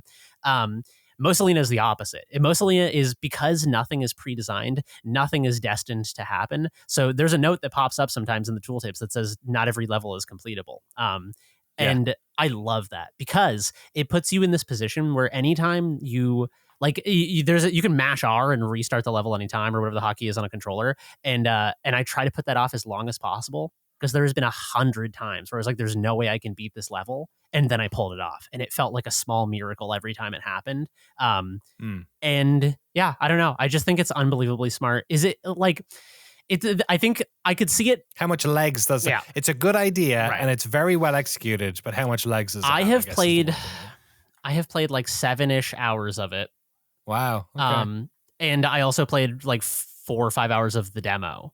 So I really like this game. Am I going to be playing it in years from now? Probably not. Will I remember it fondly? Absolutely. So I am willing to make a strong case for it, but I do not feel as strongly about it as I do about something like Homebody or Alan Wake. Okay, let me help everyone out. I'm going to take Lies of P out of contention. Okay. Damn. It's a good game, though. I really like it. It's a very good game. I like Lies of P a lot. I think I was surprised by it. The demo surprised me. I was like, oh, this game's great. This is like, it's clearly doing a lot to sort of fill in it's the Saints Row of Bloodborne. You know what I mean? It is Saints Row when GTA hadn't come out on next gen and Saints Row came out and they're like, we're going to get that audience. To me, this is 100% fills that gap. I feel like I haven't played enough of it to really vouch for it. I played a good deal more than when we talked a month ago, I think it was. But I've been hung up on a couple of boss fights and I feel like I've not seen enough, but I'm really enjoying it. Yeah, I think I'm wonderful surprise. That probably comes into it a little bit too. Like I was expecting so little and I was happily surprised by it, but I don't feel like I can, you guys are saying a lot of very passionate things about these games and I think it's taken up a bit of space, so I'll shuffle it out of there. So right now we have, if we assume we have removed out of the top 10 contention Lies of P, Dredge, and Terra Nil from me, Typecast and Chants of Sennaar from Jeremy, Street Fighter 6 and Jusant from Jesse. Frank, currently all of your games are in. Good job. I think this happened last year too, where Frank had like every one of his games on the list. But it's hard. He's just got good taste. To disagree with That's Frank. what it is. He does. They're good games, and Frank is lovable. Yeah. So we can't. It's hard to do with it. Can you say no to that face? Look at him. It's very difficult. I feel like his joy is so sincere. It is. It's contagious. Yes. Yeah, he's not gonna bullshit. He's tricked us all. It's all a long con. In the thing we have Baldur's Gate 3, Alan Wake 2, Homebody, Slayer's X, Blasphemous 2, Bomber, Cyberfunk, Final Fantasy 16, and Resident Evil 4 Remake. I don't have a problem with any of those. I'll say Bomb Rush is maybe the one we haven't had a proper conversation about why it's in there, but otherwise they all feel like there's a lot of passion behind them. And then the ones that are left are Midnight Suns, which we have a bit of an asterisk on, and then it's Dave the Diver, Mosa Lina, and then Hi-Fi Rush and Cocoon. Cocoon we kind of talked about. I'm not sure if it's still in there or not. It sounded like we were getting rid of it. And then Hi-Fi Rush. Maybe. Yeah. What do you think about Hi-Fi then? What do you feel about Hi-Fi? And once we're done with this, once we have the 10, we might go back to this little group here and pick out and see if there's something we can do with them. Maybe there's a couple of these that stand out. I don't know. You know what I mean? Well, anyway, sorry, Jesse. What do you make of Hi-Fi? Hi-Fi Rush in brief was just the beginning of the year shadow drop shocker. Didn't see it coming at all, and ended up being one of my favorite games of the year. I love the aesthetic. I love the cartoon sort of style it's going for, the Saturday morning cartoon presentation, but also its story. I think its story has a lot of heart. I think it's it's a little silly, a little Saturday morning cartoon in its presentation and in the story that it's telling. But I really, really like that. And and I think this is the same reason that Frank really likes Bomb Rush, Cyberfunk, and Hi-Fi Rush, is there's just not a lot of games that are doing that. Like there's not a lot of games that are unabashedly childish and fun and silly in their own way. And on top of just being a really well presented version of what it's trying to do, it also has really stellar gameplay. It has really cool cutscenes. It has really fun worlds with really interesting designs, and it plays into its rhythm gameplay in this way that I feel like a lot of games that try to mix rhythm and something else tend to do it wrong. They tend to do it in a way where the rhythm feels like it's getting in the way of the gameplay.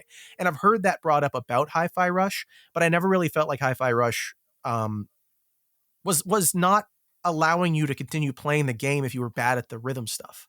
Like you can still do the combat, you just wouldn't have crazy combo numbers, and it might take a little bit longer, but that never got in the way of the game. And because it's built into the world, even if you can't get into the combat part, the world and the environments and the way everything plays into that design makes it feel so coherent in every single aspect of it. So it's just this like unique thing that there aren't a lot of games doing. It's a game that is very confident and proud of its style and isn't trying to like poo-poo on itself every once in a while. Like, it's not trying to be like, isn't that crazy? Isn't that silly that this guy's a robot or whatever? It's like, no, like this guy's a robot, and that's totally chill. And I love the characters. I love the robot. The robot is I don't remember his name, but he's the funniest robot in all of video games, especially this year. He's not as good as HK-47, but he is very funny. Great anime. Like I could go on forever. It's just a really, really well done game. That said, the thing I like about it the most, I feel not as good as Final Fantasy 16. So that's why it's up there. Right. Yeah. The combat. Yeah, exactly. Yeah. Yeah. Like it's which arguably is the most important thing about it, because that's where the rhythm stuff comes in, right? Well, I guess the platforming, the world, the design, but yeah. Or at least from a gameplay perspective, yeah. But you're right, yeah. Everything else, because the way the world moves and pops around and all that sort of stuff, it is like it's one of those games you look at and you're like, how did they make this? Yeah. Like and how did they make this and not tell anyone about it? It got announced randomly. How did you Remember? make Evil like, Within it's out 2 now, and then Ghostwire Tokyo and then this? And this. The tonally, one was done during the day and one was done during the night. It doesn't. It's funny because it's similar to Bomb Rush Cyberfunk in a way in which it doesn't necessarily resonate with me, but then I mean the main reason Blasphemous 2 is on this list is because it resonated with me. So like I'm not going to sit here and yuck someone else's yum. Does anyone else have any strong feelings about Hi-Fi Rush? Either way. Yeah, I really liked it. It was a game that I think the first, 3 hours, 2 hours are constantly introducing new mechanics. And so like that first like section of the game was a little slow for me to get into because it was just tutorial. Let me stop the game, explain this mechanic. We're not going to let you move until you master this mechanic. But once I was past all of that, like the second half of the game, all of a sudden it clicked where I was like, I could explore. It felt very similar to like the PS4, PS5 Ratchet and Clanks, which I really adored as like, like those are games you could like beat in a weekend. But oh my God, it was like going to Disneyland for the day. It was amazing. Super, again, just like, Bomb Rush, super colorful, super bright, super sincere. And again, kind of like Resident Evil 4, when you beat it, oh my God, you can New Game Plus it and there's new reasons to play. And I haven't touched that yet. So I might leave it installed and keep playing it. I also like every game that Tango puts out, Evil Within, Ghostwire Tokyo. They're like all like great B games. Like they aren't like, this is 10 out of 10, but it's like, man, that's really solid. I really like it. But I know. I love how bright, colorful, and again, it takes that like Ratchet and Clank platformer spot for me, like Jak and Daxter or Crash. Like I know it's very solid. So I do like it. And does it feel, for both you guys, does it feel like, it obviously does what it's doing incredibly well, and it's like, it's a hard game to like look at something and go, oh, that part's bad, right? But like, does it feel like it's one of the most important games of the year for you guys? Like, or for either of you, I guess. Does it feel substantive or like, like not necessarily? If it came out 15 years ago, yes. It's the kind of game that is so good. Right. I cannot wait to see what Hi-Fi Rush 2 looks like. It's one of those games. That will be the game that changes me forever, is Hi-Fi Rush 2, which is so weird. I'm assuming. So what you feel like it's, I don't want to put words in your mouth, is basically what I'm saying. I don't want to like, it's good. Force you to pull it out, because if it feels like it is, then that's awesome. No, it's of the year. If it doesn't, I think it's doing stuff really well, but it's not it's not Final Fantasy 16 for me in my mind. It's not right. For me, Jusant. It's not like taking up those spaces in my brain, but it is so special that, again, I cannot wait to see what they do next. And I think it's a really, really good game. It's just, if we're only going to have 10, I'm cool with that not being one of them, or 11, whatever. Let's have a look at what we have now then. So let's have a look. We have a sort of what could be a final 10 plus 1, but let's have a look at them, and nothing's locked until we lock it, right? So, and we can look at the other games and see if we feel weird about any of them, or see if we feel guilty, or if we, now that in the cold light of day, it's right there, should we do something else? So we have Baldur's Gate 3, Alan Wake 2, Homebody, Slayer's X, Blasphemous 2, Bombfish Cyberpunk. Hey, you messed it up. Let's go. Final Fantasy 16. Resident Evil 4 Remake, Mosa Lina, Dave the Diver, which we've talked in circles about a little bit, and then Midnight Suns as the sort of like maybe 11. Before we talk about Bomb Rush, we have Hi-Fi Rush, Typecast. These are the games that didn't make it in. Hi-Fi Rush, Typecast, Cocoon, Street Fighter 6, Jusant, Chants of Sennaar, Terra Nil, Lies of P, Dredge.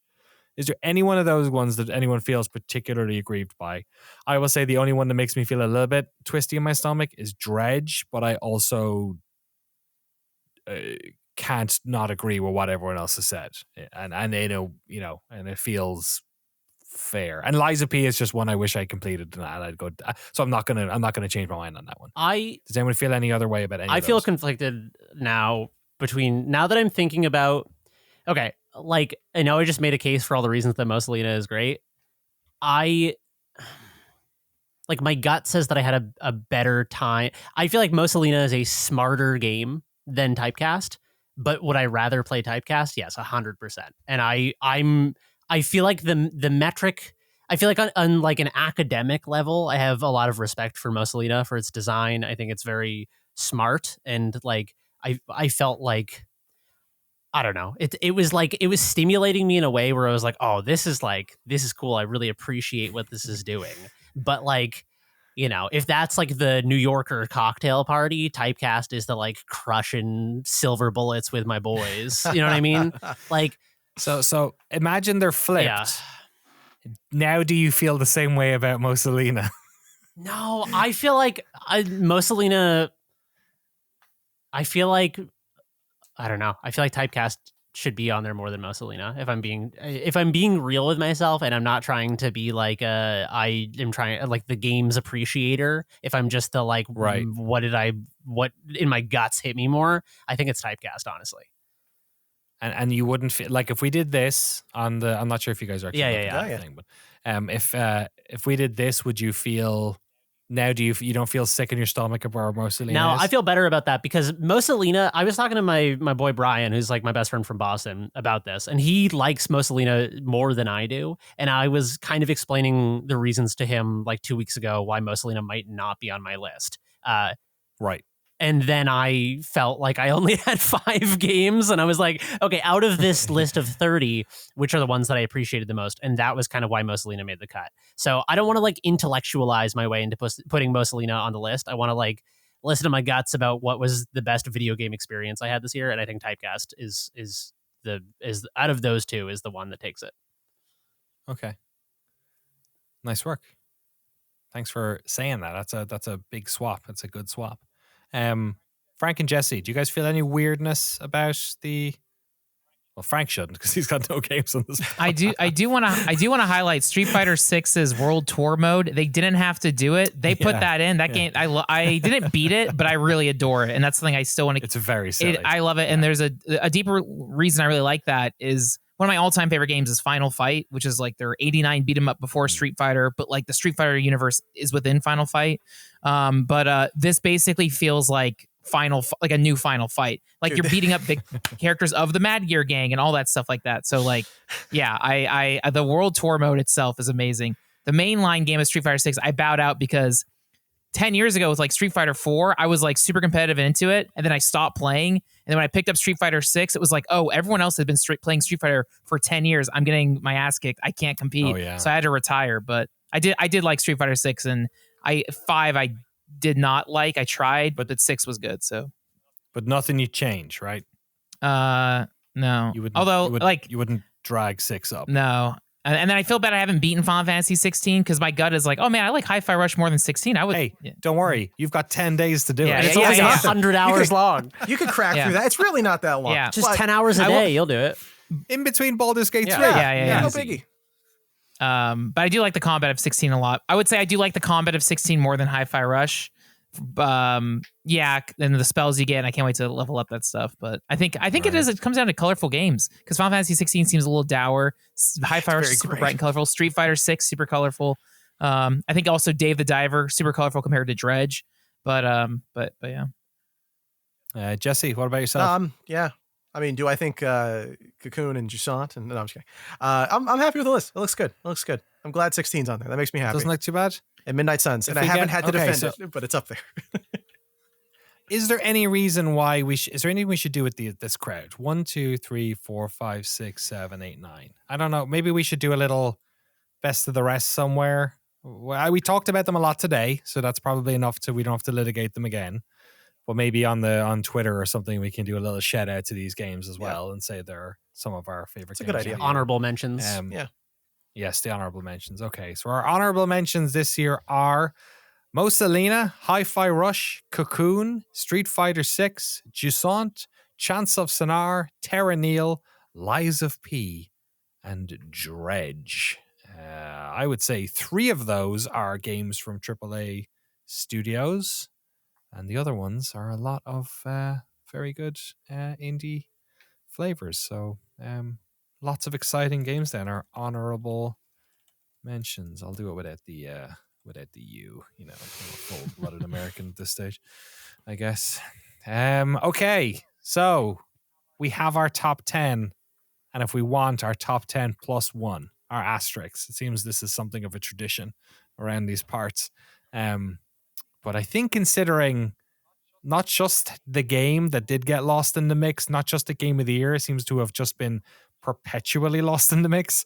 From what I've heard, Midnight Suns is really terrific, and also just I think what's happened to the studio this year as well. In a way, it might be a bit bittersweet to celebrate them. Not that they're not. I think are they working on something else over there? Probably a Civ game, XCOM 3. It's a XCOM, or I have no idea. Anyway, we have Midnight Suns in as our sort of. We might end up calling it the best. Should we just go ahead and say now is the name we give that one? No, let's come back to it. We can play it over the next couple of weeks. We could call it the obvious one will be 2023's best game of 2022, but we can come back to it. The games of our top 10 then of Noclip's top 10 games of 2023 are Baldur's Gate 3, Alan Wake 2, Homebody, Slayer's X, Blasphemous 2, Bomb Rush Cyberfunk, which I forgot to talk about. Maybe we'll talk about that in a second. Final Fantasy 16, Resident Evil 4 Remake, Typecast, Dave the Diver. Quick note on Bomb Rush. Did Bomb Rush sneak in here because I forgot to keep asking about it, or is it one of the best games? I think Frank has said his piece a couple I like times. it. Yeah. And again, I really adore that game. Like, yeah, it's very, very good. I mean, it's so funny. Even as you're looking at it, it's like part of the reason I want to scream about this game is just give me a skateboard or a bike. Make games where I could just ride around cool cities. Yes. Why doesn't Activision make more Tony Hawks? Another team is going to steal the thunder from you. You know what frustrated me? Just give me. Oh my god. Yeah. Dude, Watch Dogs 3 is a punk ass game, not in a bad way. Like it's trying to be punk. It's trying to be this oh man, isn't it crazy how hackers are like cool guys? There's no skateboards. You're in London and there's no skateboards. It makes me so mad. It makes me so upset. Yeah. I agree with you, Frank. Just put skateboard in video game. That's all you need. Like, why it's isn't any other studio? That's the recipe, the one hack no studio's doing. Put one skateboard. secret tip. Game developers. So here's the thing. I think not enough of us have. I played a bit of it over the past week 10 days, and was like instantly charmed by it. I do think that this is a game. So Jesse, you've played it, haven't you? Maybe the first 4 hours or so. Jeremy, you haven't played it yet, This is like one of the 3 I did not play. Cool. So I think also it's going to be a game that once we've all played a bit of it, if anyone decides to play some more by next week, we will all be like, oh yeah, this game is fucking dope. Like it is. Yeah.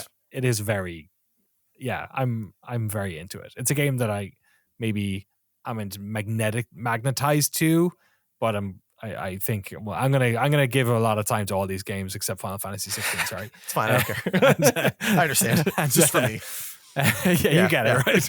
That's not. I'm not gonna start a fight. That is the most anti Danny O'Dwyer video game I could have possibly picked. You know how hard that 14 documentary was. I'm still traumatized by it. But I feel like we can happily have it in there. Okay, so that's it. Does anyone have any final thoughts on our list here? Yeah, my last footnote is looking at the list. I'm more excited by Street Fighter VI than Dave the Diver, but I think the magic charm of Dave the Diver is because it's so simple. It's kind of charming, and maybe maybe deceptively so. But I get more excited by the idea of I looked at my Steam. I put 10 hours in Dave the Diver. I think I have way more hours in Street Fighter 6. But again, so I don't know. That's the only thing where I'm skeptical of I would I don't know. I could swap Dave the Diver for Street Fighter 6. But I'm also interested in what everyone else feels.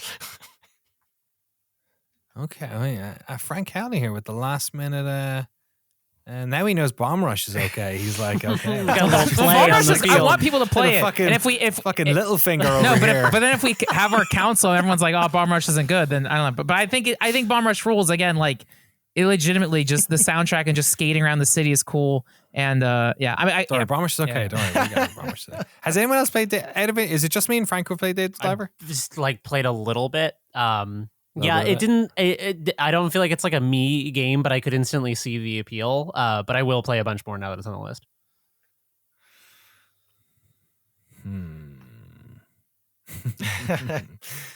Jesse, what do you think? Have you played Dave the Diver? I've watched Cassie play some of it, and I've watched you guys play it. That's about it. I get the appeal.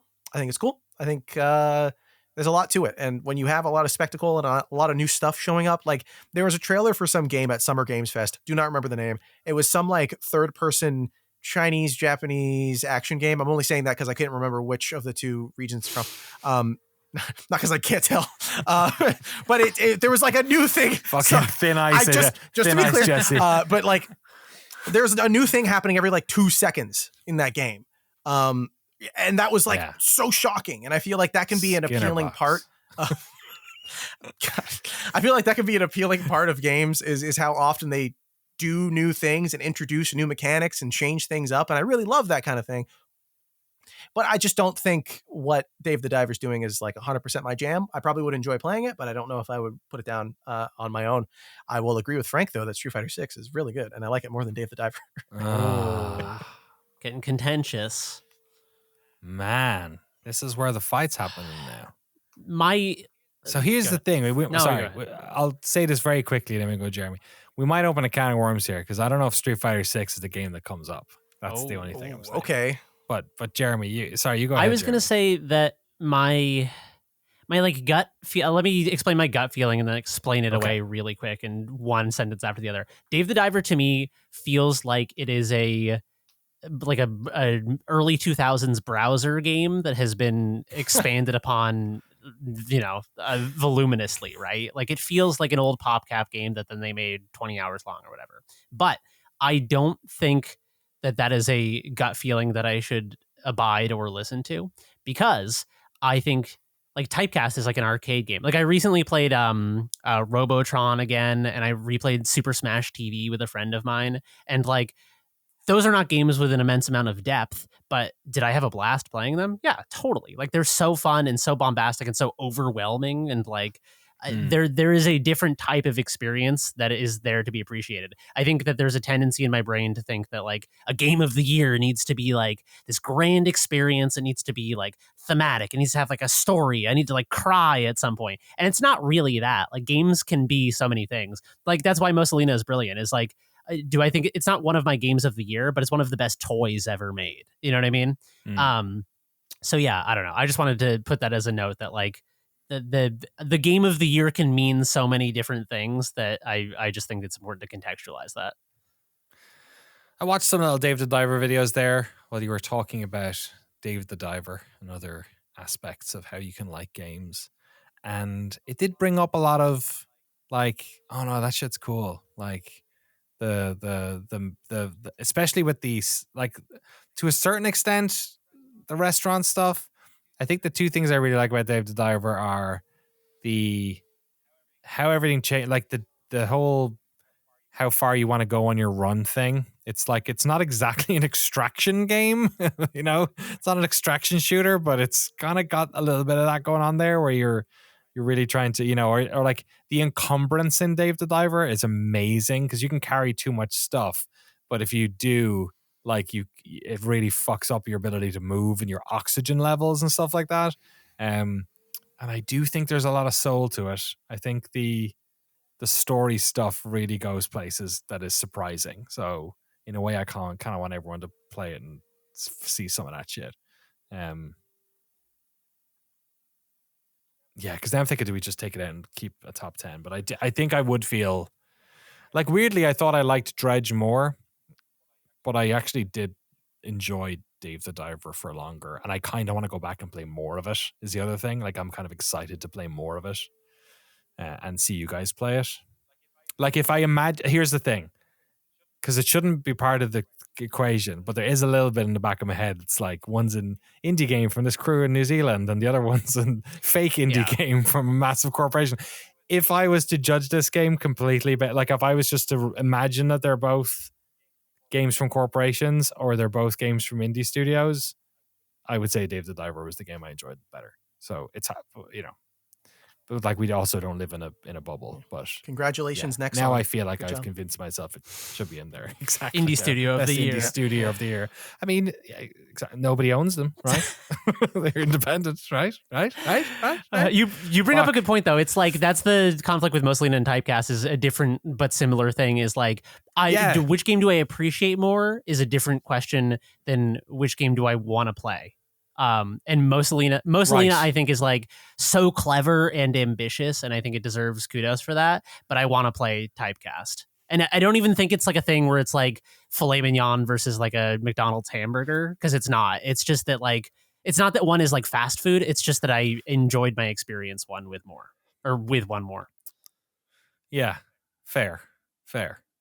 Okay, let's make a quick call. We have 3 more episodes to do. Let's pick the ones we should put on the last episode. What are the games that we think we're going to want a bit of time to play? I'm going to say Baldur's Gate 3, just because it's, long. There's an argument to be made that Alan Wake 2 might take some of us a bit of time too, if you want to put them both. So we have 11 games to talk about, which means we're going to have 4, 4, and 3. Okay. So, I mean, we can put the 2. It depends, I guess. Is there any other one of these games? And you don't have to have played them all. Like, don't feel like you have to have played them all. We'll get through them as we need. But is there any other game, like Midnight Suns maybe, might be one? Yeah, put that at the end. Because that is a huge video game. At the end? Okay. I'll be shocked if anyone gets through the first quarter of that before we record. If we did Baldur's Gate 3, Alan Wake 2, and Midnight Suns on the last one. Yeah. So 3 of them. So it's not. And then we did 4 and 4 for the other ones. Does that feel all right? Yeah. And we can divvy them up otherwise. Is there any ones that would be easy? Because our first one is this week. So is there any one of these we should do that feels like this week? Typecast. Like Typecast. Typecast is, I feel like you do you one could, game of that, you get it. The one caveat I have for Typecast that I forgot to mention is that because I played this game before it came out, I played it and enjoyed it, and I was like, oh, this is a really clever video game. But the game, it revealed itself to me in full once I started to get good at it. I thought it was a good video game until I started to get really good at it, and then once I hit like a skill window where I was at least kind of like middle of the road is when I was like, oh no, this is a great video game. So you can grok it in 10 minutes, but I don't think you can fully understand why it's great in less than 2 hours. Play a lot more. And do the tutorial also. Do the tutorial. Do. I'm surprised they do it as an option, actually. I was like, Jesus, because you really need to, especially with the jam? Jamming. Yeah. I feel like it's such a big 100%. part of it. Is anyone going to play more Final Fantasy 16? or are the people who are going to talk about it, have they played I it? would rather eat a bowl of glass. I watched my girlfriend play shit. like Holy shit. we went on vacation together and she was finishing up this game and I watched her play a lot of like dozens of hours. I played parts of it myself. I like did like part of a boss fight that was like 50 minutes long and I just hated it. Okay, so for Jesse and Frank, you feel like you've played enough. Yeah, I mean, I'll still put as much. I'll put as much time as I can until we record it. But I think I got like it's me and Jeremy. Yeah, I think I'm like 10 to 15 hours in, but I'll still play at least an hour of it to keep going. But like, so I can record that any day though. But I'll okay, we'll do that this week because I think it's for better or worse, it's a known quantity. Does anyone feel? Is there any other game here that I feel like? Is there any other game that nobody's going to play? Like Slayer's X, me and Frank can talk about that. Do you guys feel like you want to play it and talk about it much? Isn't it short? I really enjoyed it. It's like 4 hours. Yeah, you can do it in like 6 hours. Oh, it's not 4. It's a bit longer. It's 6, 8 hours maybe. I'll definitely play more. 12 hours, maybe 15 hours. I really liked it. It wasn't. It's not bad. It didn't click with me enough that it was on my short list, but I adored it. Okay. So we need one more then for this week if we do those ones. I feel like Blasphemous 2, does anyone feel like they need to play some more of that, or did you guys play a lot of it? Or I'll play more of it, but I don't need to play like I could play, like a half day of it and feel like I've played like 5-6 hours of it, so. Or is anyone going to play more Resident Evil 4 Remake? Hmm. Frank, you've obviously completed it multiple times. Yeah. Jesse, Jeremy, I'm done already. Yeah, you guys I going to finished play it at all, do you out. think?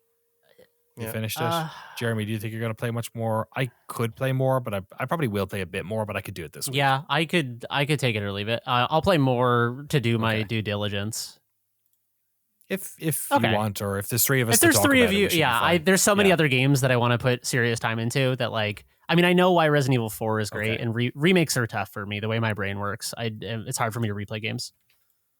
So that's a good shout then. So the next episode will be, which is for us coming up in a couple of days, it will be Slayers X, Final Fantasy 16, Resi 4 Remake, and Typecast. Okay.